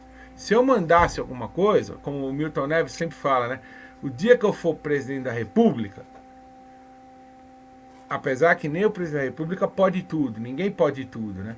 Mas eu gostaria que acontecesse o seguinte, quanto se gasta de arbitragem por ano no Brasil? Quanto se gasta em futebol de base, profissional, Campeonato Paulista, Brasileiro, Copa do Brasil, tudo? Quanto se gasta? Sei lá, 5 bilhões, estou chutando aqui. Então, isso tinha que ser feito o seguinte, tinha que ser criada uma entidade fora do futebol, tipo Federação Brasileira dos Árbitros, estou chutando aqui, fora da CBF, um órgão independente que receberia esses recursos, né? E que escalaria, prepararia, treinaria, pagaria todos os árbitros fora da CBF, nem receber dirigente de clube. E os caras não sabem nem um dia, nem o endereço desse negócio aí tinham que saber. Totalmente independente dos dirigentes. Eu acho que esse seria um bom caminho. Porque aí o cara ia apitar o que ele vê. Porra, foi pênalti, foi pênalti. Não importa se é pro Flamengo, se é pro Vasco, se é pro Corinthians, se é pro Juventus, pra Francana, pro Novo Horizontino. Não, hoje, e o VAR, por que ele piorou o futebol? Porque ele deu esse tempo. Como os caras agora ficam conversando e ficam olhando na televisão, eles têm tempo para pensar. Olha, isso aqui é a favor do Flamengo, isso aqui é contra o Juventus, isso aqui é a favor da Francana, é contra o Jabaquara, é contra a Portuguesa Santista. E antes não havia esse tempo. E por isso que eu digo que o VAR... Por exemplo, para não dizer que eu me restringo apenas ao Brasil. Na Copa do Mundo, na final, eu não fui à Copa da Rússia, eu estava aqui no Brasil. Mas eu trabalhei na Copa do Mundo. Quem fica trabalha pra caramba também. Trabalha tanto quanto quem vai, né? Pô, teve aquele lance do pênalti contra a Croácia. O Nestor Pitana ficou 5 minutos olhando na televisão pra ver esse negócio. Porra, você acha que nesses 5 minutos ele não pensa? Pô, é a França. A Croácia já fez muito de chegar na final. Se eu der o pênalti, a Croácia não vai reclamar, porque os caras já estão felizes de terem chegado à final. Sabe, outra coisa, o Colina, o Pierluigi Colina, que era o chefe de arbitragem da FIFA à época, eu não sei se ainda, eu vou checar, ele ficava de pé. Então, por exemplo, eu estou aqui numa sala, certo? Eu estou com um monte de televisão, que vocês não estão vendo porque... tá para trás, mas eu estou no estúdio aqui da Transamérica, tem um monte de televisão na minha frente. Parece a sala do VAR. Então o VAR tá aqui sentado onde eu tô, o Colina ficava de pé atrás, assim, aquele careca, ó. Você acha que ele não fala pro cara? Ó, tô vendo aqui, foi pênalti, ou não foi? Entende? Então... Tem certeza que não foi pênalti para a França? O VAR, ele deu essa oportunidade dos caras conversarem, dos caras ponderarem. Não, é ou não é? Por isso que eu sou a favor do negócio do relógio do juiz. Entrou ou não entrou? Vibrou o relógio do árbitro ou não vibrou? Acabou. Não tem conversa, não tem, olha, peraí, 5 minutos para ver se o relógio vai vibrar. Se ele vibrar daqui 5 minutos, foi gol. Ah, não, entende? O futebol não comporta essas paralisações. O futebol não é um esporte de precisão. O futebol não comporta essas discussões todas para não se chegar a conclusão nenhuma. Porque se eu perguntar aqui entre nós 4, esse pênalti da final da Copa do Mundo, vejam, final da Copa do Mundo, é o ápice do futebol. Duvido que tenha unanimidade. Não foi pênalti. Eles ficam olhando numa televisão 5 minutos para decidir um negócio que não prova nada. Por isso que eu sou contra o VAR. Se provasse, olha, tá vendo? Eu tô vendo aqui na TV. Olha aqui, foi pênalti. Todo mundo calasse a boca. Não é o que acontece. Aquele pênalti semana passada da decisão do Corinthians com o Flamengo, para mim não foi. Eu não marcaria. Mas já teve ex-árbitro que falou que marcaria. Então, a gente fica discutindo em cima de uma imagem e não prova nada. Portanto, deveria prevalecer a decisão do campo. Se você não tem uma prova cabal de que a decisão do campo está errada, ela não pode ser mudada. Não, aqueles mudam a decisão do campo sem ter prova de nada. Então, e quando você tem a prova cabal, precisa ver se cabe dentro do protocolo. Porque você tem a prova cabal e não está no protocolo, não adianta nada. Calil, deixa eu aproveitar, nós estamos indo para quase 1h30 de live. A gente sabe que você não almoçou, Você está aí numa jornada ontem no Morumbi, hoje comandou um papo de craque, mas eu não posso deixar de perguntar, porque está chegando aí. Copa do Mundo. Você está escalado para ir para o Catar ou você vai ficar no Brasil ou ainda não sabe? Não, eu tô escalado para isso. Se Deus quiser, a gente vai estar lá. Então, eu vou viajar dia 17 de novembro. Ai, que beleza. Cara, o que você acha da seleção, do trabalho do Tite? Você acha que o Brasil tem chance de trazer o Hexa? Tá muito complicado. E depois você deu a deixa no começo. Aquela historinha lá, alguma história engraçada do teu contato na época com o Tele Santana, acho que também é legal aí para a audiência escutar aí. Fala alguma coisa gostosa de escutar, que dá prazer, não só tristeza de muita coisa. Tele do selinho, 2 figuras ímpares. Sobre a Copa, eu acho que o Brasil tem chance, acho que o Brasil é um dos favoritos. E eu fico meio puto também, porque às vezes você está discutindo com alguém, a pessoa fala assim, o Brasil não vai ganhar a Copa do Mundo. Com esse Tite aí não vai ganhar. Só que o cara não fala quem vai ganhar. Então ele concorre com 31 seleções e o outro que fala que o Brasil vai ganhar concorre com uma. Então, assim, eu acho que o Brasil tem chance. A França está com muitos desfalques. Hoje já tinha caído fora o Kanté, já tinha caído fora o Pogba. Hoje foi o Kimpembe, também não vai. O Varane é dúvida, né? Então, assim, a Argentina, a gente não sabe como é que vai estar o Messi. Se o Messi estiver numa jornada de inspiração, ele pode levar a Argentina ao título. Portugal tem um Cristiano Ronaldo decadente, mas tem muitos bons jogadores. O Diogo Jota não vai, mas tem outras opções. Então, assim, tem a Holanda. A Holanda vai ser a última Copa do Van Gaal, né? O Van Gaal estava muito doente e ele se recuperou, vai dirigir nessa Copa, depois ele vai parar. A Bélgica, que tem aquela mesma geração que eliminou o Brasil, também tem. A Espanha está voltando a jogar bem, a Alemanha está com a seleção renovada. Então, eu não sei quem vai ganhar, mas eu posso te garantir que o Brasil está no meio disso aí. O Brasil tem possibilidades. É que quando fica um jogo só, é difícil. Como é que eu vou... Por exemplo, se passar da primeira fase o Brasil em primeiro e Portugal em segundo, o Brasil vai jogar com Portugal. Como é que eu vou garantir que o Brasil vai ganhar? Na Copa passada mesmo, o Fernandinho me fez o favor de fazer um gol contra a Bélgica, no escanteio, quando o Brasil estava jogando melhor. Bateram o córner e o Fernandinho fez o gol contra. Pô, aí não tem jeito, cara. Eu não sei se vai ter uma expulsão, se vai ter uma atrasada pro goleiro. Então, quando fica um jogo só, fica uma coisa muito difícil de dar palpite. Mas o Brasil vai com chance, o Brasil tem uma boa geração. Surgiram agora vários jogadores capazes de dividir o protagonismo com o Neymar, né? Então eu acho que o Brasil tem muita chance de fazer uma boa Copa. Agora, se ele vai ser campeão, não tem como dizer. Vai depender muito do momento, dos adversários, de quem o Brasil vai cruzar, como é que vai estar. Por exemplo, na Copa do Japão, o Brasil, da Coreia, o Brasil fez uma bela Copa, mas o Brasil também teve muita sorte, né? E ele cruzou com adversários às vezes que não eram tão fortes. Na final, o melhor jogador da Alemanha, que era o Bala, que não pôde jogar porque ele estava suspenso. Então, depende de um monte de coisa, mas o Brasil tem possibilidades. Agora, sobre o Tele e o Cilinho, o Tele, a história que eu posso contar do Tele é o seguinte: quando o Tele fez 5 anos no São Paulo, já perto do fim da carreira dele, né? Porque depois ele ficou doente, aí ele já saiu. O São Paulo fez um jogo no Morumbi, um dia de semana à noite, comissão técnica contra a imprensa. Pô, nós levamos um baile, porque o ataque era Tele, Muricy, Milton Cruz, Heriberto e Zé Sérgio. Era um baile. Dario jogou também. Dario Pereira jogou. Foi um... Bom, mas a hora que acabou esse negócio aí, teve um churrasco ali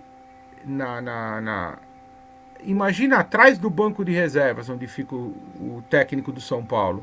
Uhum. Ali na pista. Na numerada. Na pista. Não foi na pista, já foi na parte do público mesmo. Tá. Né? Acho que é cativa ali, o numerado. Não sei, antiga numerada inferior. Exatamente, é aí.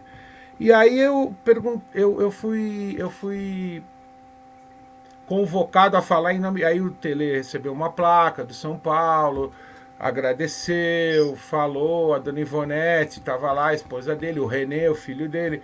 E aí eu fui chamado a falar em nome da imprensa. Então eu falei apenas o seguinte: eu falei que eu estava agradecendo ao Tele, porque embora ele fosse meio chato às vezes, meio ranzinza, mas ele tinha uma grande vantagem. Ele falava apenas a verdade. Uma entrevista com alguém, a pessoa fala uma coisa, você precisa ligar para outra 3, 4 pessoas para checar se aquilo que a pessoa falou é verdade. E o Tele não. Então eu agradeci e falei: o senhor poupou, seu Tele, muito trabalho para gente, porque quando o senhor falava uma coisa, a gente já sabia que era verdade, não precisava ficar ligando para 3, 4 pessoas para confirmar. Então eu quero agradecer. Foi. Então o Tele tinha muita história. Uma vez eu briguei com ele, com o Fernando Casal, porque eu meti o pau, o torcedor do São Paulo mais antigo vai lembrar. Em 92, na primeira Libertadores que o São Paulo ganhou, no começo da Libertadores, teve um jogo em Criciúma, o São Paulo escalou reservas na Libertadores e titulares no Campeonato Paulista. Puta, eu meti o pau naquilo lá. Foi o primeiro jogo da Libertadores. Foi o primeiro jogo do São Paulo. Esses detalhes eu já não lembro, mas eu meti o pau. Falei: é um absurdo, o São Paulo tem que escalar o titular na Libertadores, porque ele nunca venceu. Bom, aí alguém contou para eles, né? Tudo que você fala numa rádio como a Transamérica, na época eu trabalhava na Rádio Globo, na Jovem Pan, as rádios grandes, Gazeta, Record, Bandeirantes, todo mundo fica sabendo, né? Tem muita audiência. E aí um dia teve um jogo, não sei onde foi, no interior, eu cheguei para trabalhar e eu sempre chegava antes e ficava no saguão do hotel esperando a delegação de São Paulo chegar. Pô, o Tele e o Fernando Casal de Rey não olharam na minha cara. Passou, aí foi indo no outro dia. Quando chegou dali uns 2 dias, eu falei: pô, vou falar com eles, meu. Por que eles não falam comigo? Eu não fiz nada. Aí o Fernando falou: olha, a gente está chateado com você, porque você falou, você meteu o pau na gente, porque a gente escalou um time, você achava que tinha que escalar o outro. Aí eu falei: olha, Fernando, se eu faltei com respeito com vocês em algum momento, desculpe, mas, bom, eu sei que a gente voltou a conversar e nós somos amigos, até o Tele sempre me tratou muito bem, o Fernando Casal de Rey, até hoje, se eu encontro, eu gosto muito dele. Então, são histórias. Já agora o Cilinho era um cara assim, o Cilinho era, é difícil até falar, porque o Cilinho é um cara que eu era muito fã dele, né? Então o Cilinho, por exemplo, ele convidava você para jantar e no couvert do restaurante normalmente vem azeitona, né? Então você come as azeitonas e aí fica o caroço lá. E com aqueles caroços ele fazia o time, ele mostrava: olha, hoje eu fiz isso por causa disso, eu puxei esse jogador mais para trás. Então são coisas que hoje em dia não existem mais. E o Cilinho, eu sou muito grato a ele, porque quando eu fiz o curso de gestão esportiva na Fundação Getúlio Vargas, porque não tinha esses cursos que os caras fazem. Quando eu estudei foi em 2000, 2001, não tinha esses cursos que os caras fazem hoje na CBF, CBF Academy, não tinha nada disso daí. E o curso que existia era na Fundação Getúlio Vargas, um bom curso. Só que eu precisava de estágio. E aí o Cilinho era técnico do América de Rio Preto. E eu conversei com ele, teve um jogo aqui em São Paulo, América de Rio Preto e alguém. Corinthians ou Palmeiras, e aí eu fui no vestiário do América falar com ele, estava no fim do ano, aí ele falou: dia tal de janeiro nós vamos nos reapresentar, você esteja lá que você vai fazer estágio comigo. Eu tirei férias aqui da Transamérica, eu tinha férias atrasadas, eu fiquei quase 2 meses lá com ele em Rio Preto, ele me mostrou tudo, ele me possibilitou participar de reunião de contratação, de elaboração de todos os treinamentos.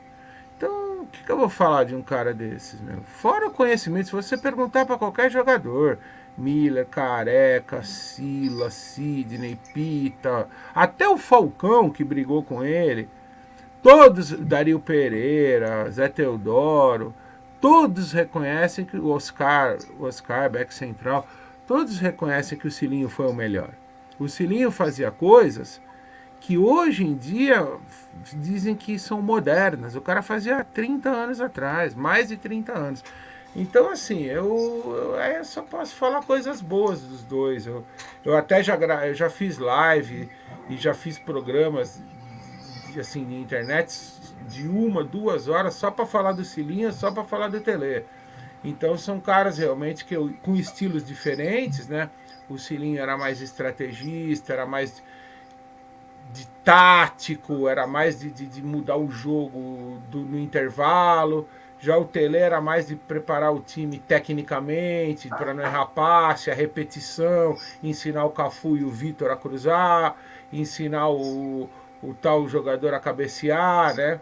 Então são treinadores de características diferentes, mas foram dois gênios do futebol que eu tive a honra. O Parreira, eu convivi no São Paulo também, o Levir, o Carpegiani. Foram tudo que eu sei na vida, eu aprendi com esses caras. Porque antigamente você conversava, acabava o treino, ou como eu citei, o Tele gostava de tomar chopp. Numa choperia chamada Amigo Leal, que não existe mais, era embaixo do Minhocão, aqui em São Paulo, na rua Amaral Gurgel, ou numa outra choperia em Moema, que também não existe mais, chamada João 100. Muito bem, acabava o jogo, se o São Paulo ganhava, sempre o diretor Carlos Caboclo, que era muito amigo dele, meu amigo, ou o próprio Fernando Casal, o seu Herman Quester, que é um dirigente que eu não vi mais, gostava muito dele, seu Herman Quester, não tive mais notícia, o Ademir, que era o diretor de futebol, Márcio Aranha. Aí um deles falava assim, nós estamos indo no jogo, que eles gostavam de conversar comigo. Aí eles falavam, nós estamos indo no João 100. Aí eu terminava meu trabalho, às vezes não dava tempo. Mas se dava tempo eu ia. Eu chegava lá, eles me chamavam para mesa. Então tudo que eu aprendi. E não é por isso que eu não criticava. Até eu acabei de contar a história aqui que eu meti o pau neles e eles ficaram bravos. Nunca me tiraram a liberdade de criticar, de elogiar, porque você aqui, Calil, tentando, almoçando com o cara. Então eram tempos... A mesma coisa, uma vez, rapidinho só, nós fizemos um jogo em Bragança, não tem nada a ver com São Paulo isso aí. E o Nabi Bichedi, que era o dono do Bragantino, podemos dizer, né, presidente, mas mandava em tudo, falou assim, eu quero que vocês vão jantar comigo na churrascaria tal, que eu vou apresentar um cara para vocês. Tá bom. Fui eu, não lembro se o Vanderlei Ribeiro, não Vanderlei Nogueira, Vanderlei Ribeiro, que trabalhava comigo, ou se era Oswaldo Maciel, que estava nesse jogo, eu não lembro. Sei que nós fomos ali numa churrascaria no centro de Bragança. Chegou lá, tinha um cara magrinho, quietinho, que falava baixinho, com o braço cruzado assim, com um paletó e uma blusa tipo cacharel, que dobrava assim a gola. Quietinho, aí nós jantamos com ele, ele falava... Não dava nem para entender o que ele falava, era o Vanderlei Luxemburgo, que depois se tornou o maior técnico do Brasil. Então, são histórias que hoje não existem mais, porque não existem mais. Eu não estou dizendo, repito, se a minha época era melhor ou pior, porque aí os caras falam que você é saudosista, que você... Não é verdade, mas era diferente, isso não existe mais. Pô, aí a gente conversou com o Luxemburgo, aí toda vez que tinha jogo em Bragança, o Luxemburgo chamava a gente para jantar, porque ele gostou da nossa conversa, aí ele começou a falar dos planos dele, que ele queria treinar um time grande, aí apareceu o Palmeiras, e aí o resto todo mundo já sabe. Ô Calil, além do chopinho, o Tele gostava também de tomar nessa canequinha aqui? Tá vendo? Eu não lembro se ele... Eu tomava, porque ele serviu Steinegger nessa caneca. Exatamente. Você sabe que eu acho que eu não tenho... Eu não tenho... Nessa época, não tinha esses negócios de selfie. Eu não tenho uma foto jantando com o Tele, jantando com o Luxemburgo, fazendo estágio. Fiquei 2 meses fazendo estágio com o Cilinho, eu não tenho uma foto. É um absurdo você falar isso hoje, mas é a verdade. Talvez as pessoas pensem que eu estou mentindo, porque cadê a foto? Você jogou bola? Cadê a foto? Eu não tenho, não era como hoje. Então até foi bom, ele serviu o Steinegger nessa canequinha. E depois, quando você comprava o Steinegger, você podia levar a canequinha para casa. Exatamente isso. Essa canequinha aqui... No João 100 tinha também.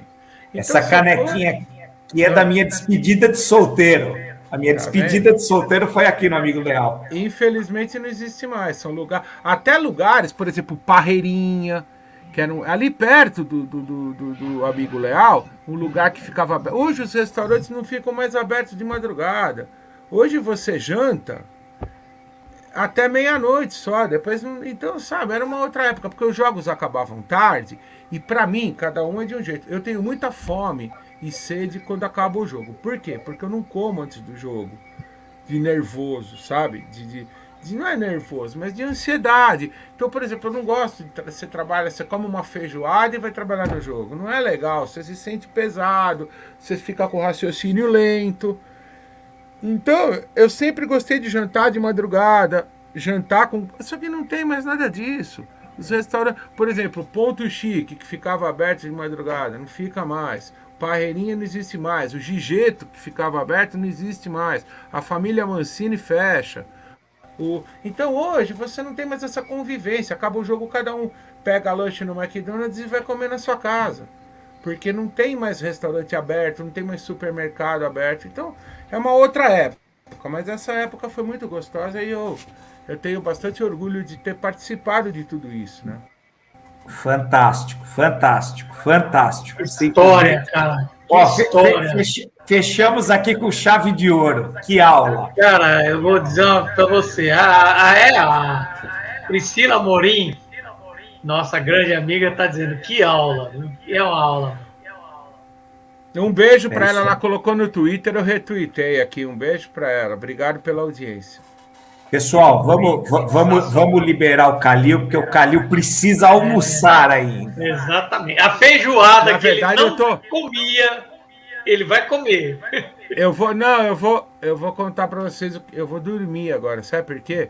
Eu saí daqui ontem, 1h30 da manhã, que eu estava comentando o jogo do São Paulo, e eu moro em Barueri.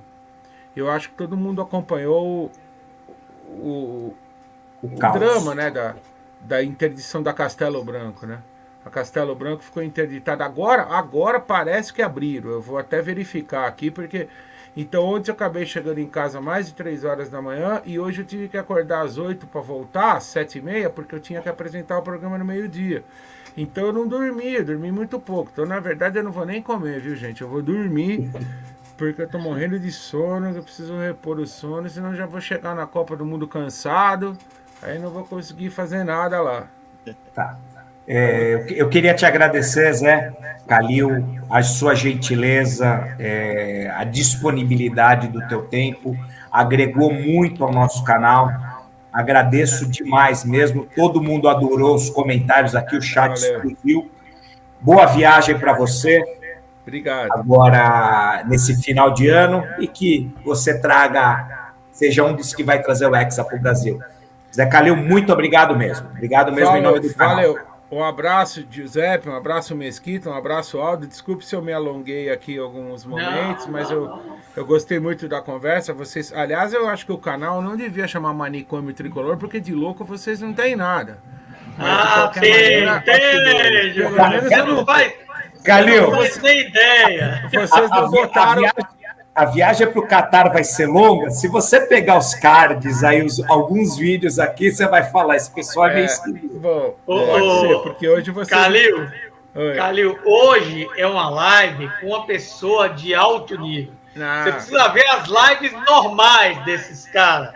Aí você vai entender por que é manicômio. Eu confesso, falar a verdade, que eu conheci o Giuseppe outro dia lá no Morumbi, eu não conhecia o trabalho de vocês, eu vou acompanhar, eu gosto. Tem não sei se vocês acompanham, no Paraná, tem um trabalho assim do tipo de vocês, do Coritiba, chamado Coxanautas. É sensacional. Eu até fiquei fã dos caras, a gente se fala, eu não os conheço pessoalmente, a gente se fala pelas redes sociais, né? Os caras são muito bons e vocês estão na mesma linha. Eu gosto de assistir, eu assisto quando acaba o jogo, muitas vezes eu assisto vídeo, jogou São Paulo e Fluminense, eu vou lá num canal de algum Fluminense, depois vou lá no canal para você ter as visões, né? Mas foi isso, foi uma alegria participar com vocês, estou sempre à disposição. Um beijo aí para todo mundo que acompanhou, um abraço e a gente volta a se falar. Obrigado pelo convite. Calil, obrigadão demais, viu? Obrigadão demais. Né? Antes de encerrar, Calil, a gente aqui no pós-jogo, a gente costuma fazer umas premiações. Eu vou passar só uma vinheta para você ter... Não acredito que vai botar o Calil nos troféus. Não, eu só vou mostrar uma vinheta para você ver por que a gente é manicômio tricolor. Bate o velho, bate o velho, bate o velho, mate o velho, mate o velho, mate o velho, mate o velho, mate o velho. Aquela da trave doeu, hein? A gente costuma dar o prêmio pro pior jogador em campo, chamado Troféu Canela de Velho. É daí para pior. Por isso que a gente chama Ô, Calil, se você tivesse que eleger um dos piores jogadores do Brasil nessa temporada, quem seria? Quem seria? Porque não vamos falar do São Paulo, né? Vamos falar do geral. Alguém que, quando você vê, você fala assim, meu Deus, o nome que me vem à mente agora, o nome que me vem à mente agora é Camacho. Então ele vai passar por todos, ó. Ele já passou pelo primeiro. Não, eu pensei que você ia falar Luan. Eu pensei que você ia falar Luan. Não, tem piores. Pode ser do Santos, não tem problema não. Bota aí, ó, então o melhor também, né? Tá, o nosso melhor jogador em campo, a gente costuma dar esse troféu aqui.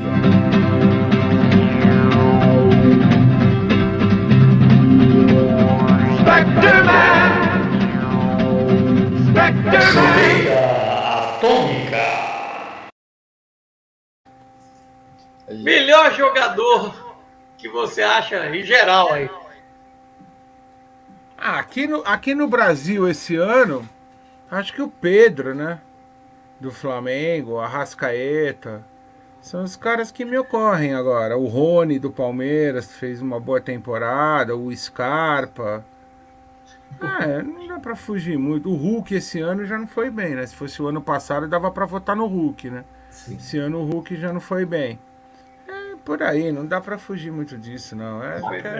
Os caras que estão em melhor fase são esses. Calil, muito obrigado. Não, Giuseppe. Ele vai passar pelo próximo. Não vai. Não vai. É polêmico. Esse é próximo. Mas esse é o que ele vai fazer questão de entregar. Explica qual que é o próximo troféu que tá na ordem. O próximo é o troféu para a figura que consegue estragar tudo. Tanto pode ser arbitragem, técnicos, etc. O Giuseppe já tá rindo. Vai lá.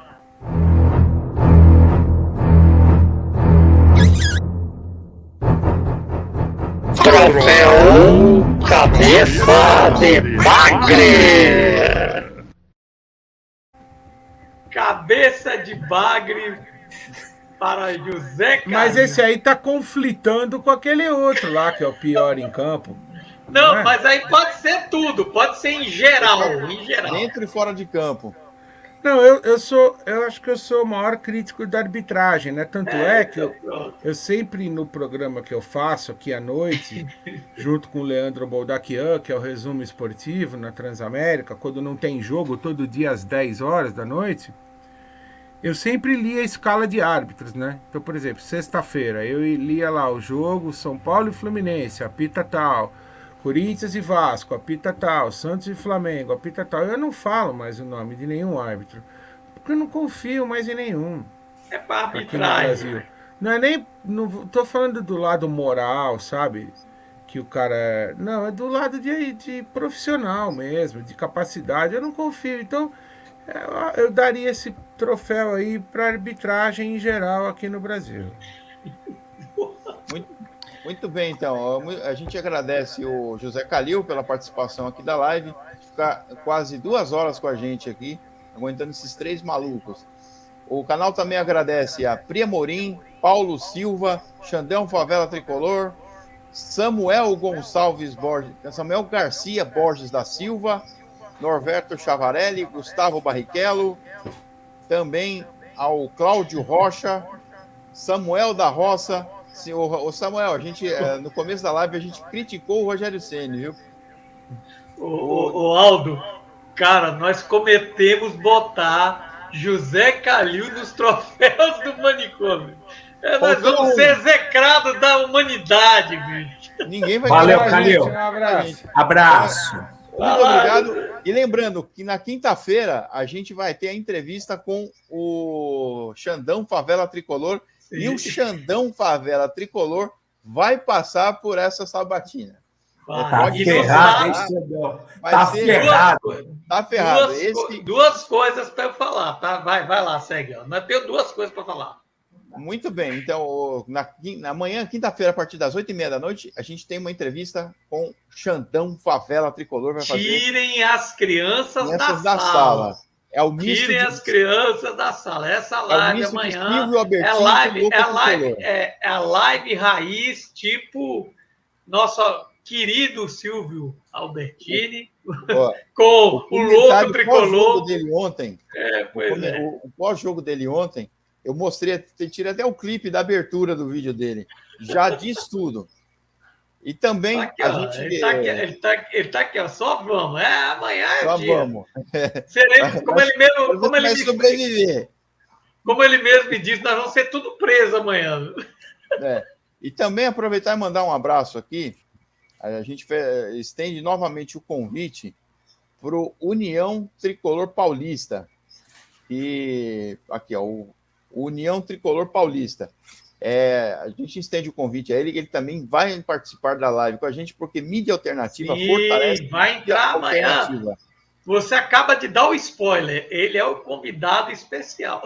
Ele está convidado para participar. Ele e o Xandão vão participar da sabatina, Ou a seja, sabatina do manicômio. amanhã é voadora para todo lado amanhã. Viu? É. Se você está com raiva da sua esposa, você está com raiva do cachorro, você está com raiva do vizinho, saia e pode entrar na live que vai ser bom, vai voar porrada para todo lado. E detalhe, viu? No sábado, nossa amiga aí, Pri Amorim, vai passar pelos troféus também. Ela tá rindo, mas Ela vai tá rindo passar agora. também. Tá rindo agora, mas vai passar também. Viu? O Rony passou? Passou 2 vezes já.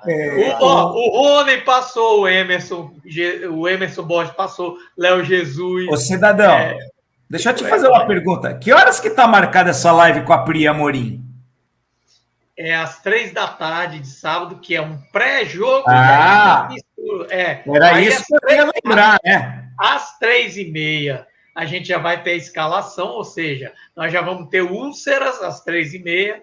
Então, durante aquela primeira meia hora, a gente vai estar feliz falando. Eu pensei que você tinha esquecido do scratch tricolor. Não. Meu jovem amigo, esse cara gerencia o processo. 3 horas o pré-jogo, Pri Amorim e Rony Altieri, provavelmente. Se ele ainda estiver vivo, que ele não está aguentando.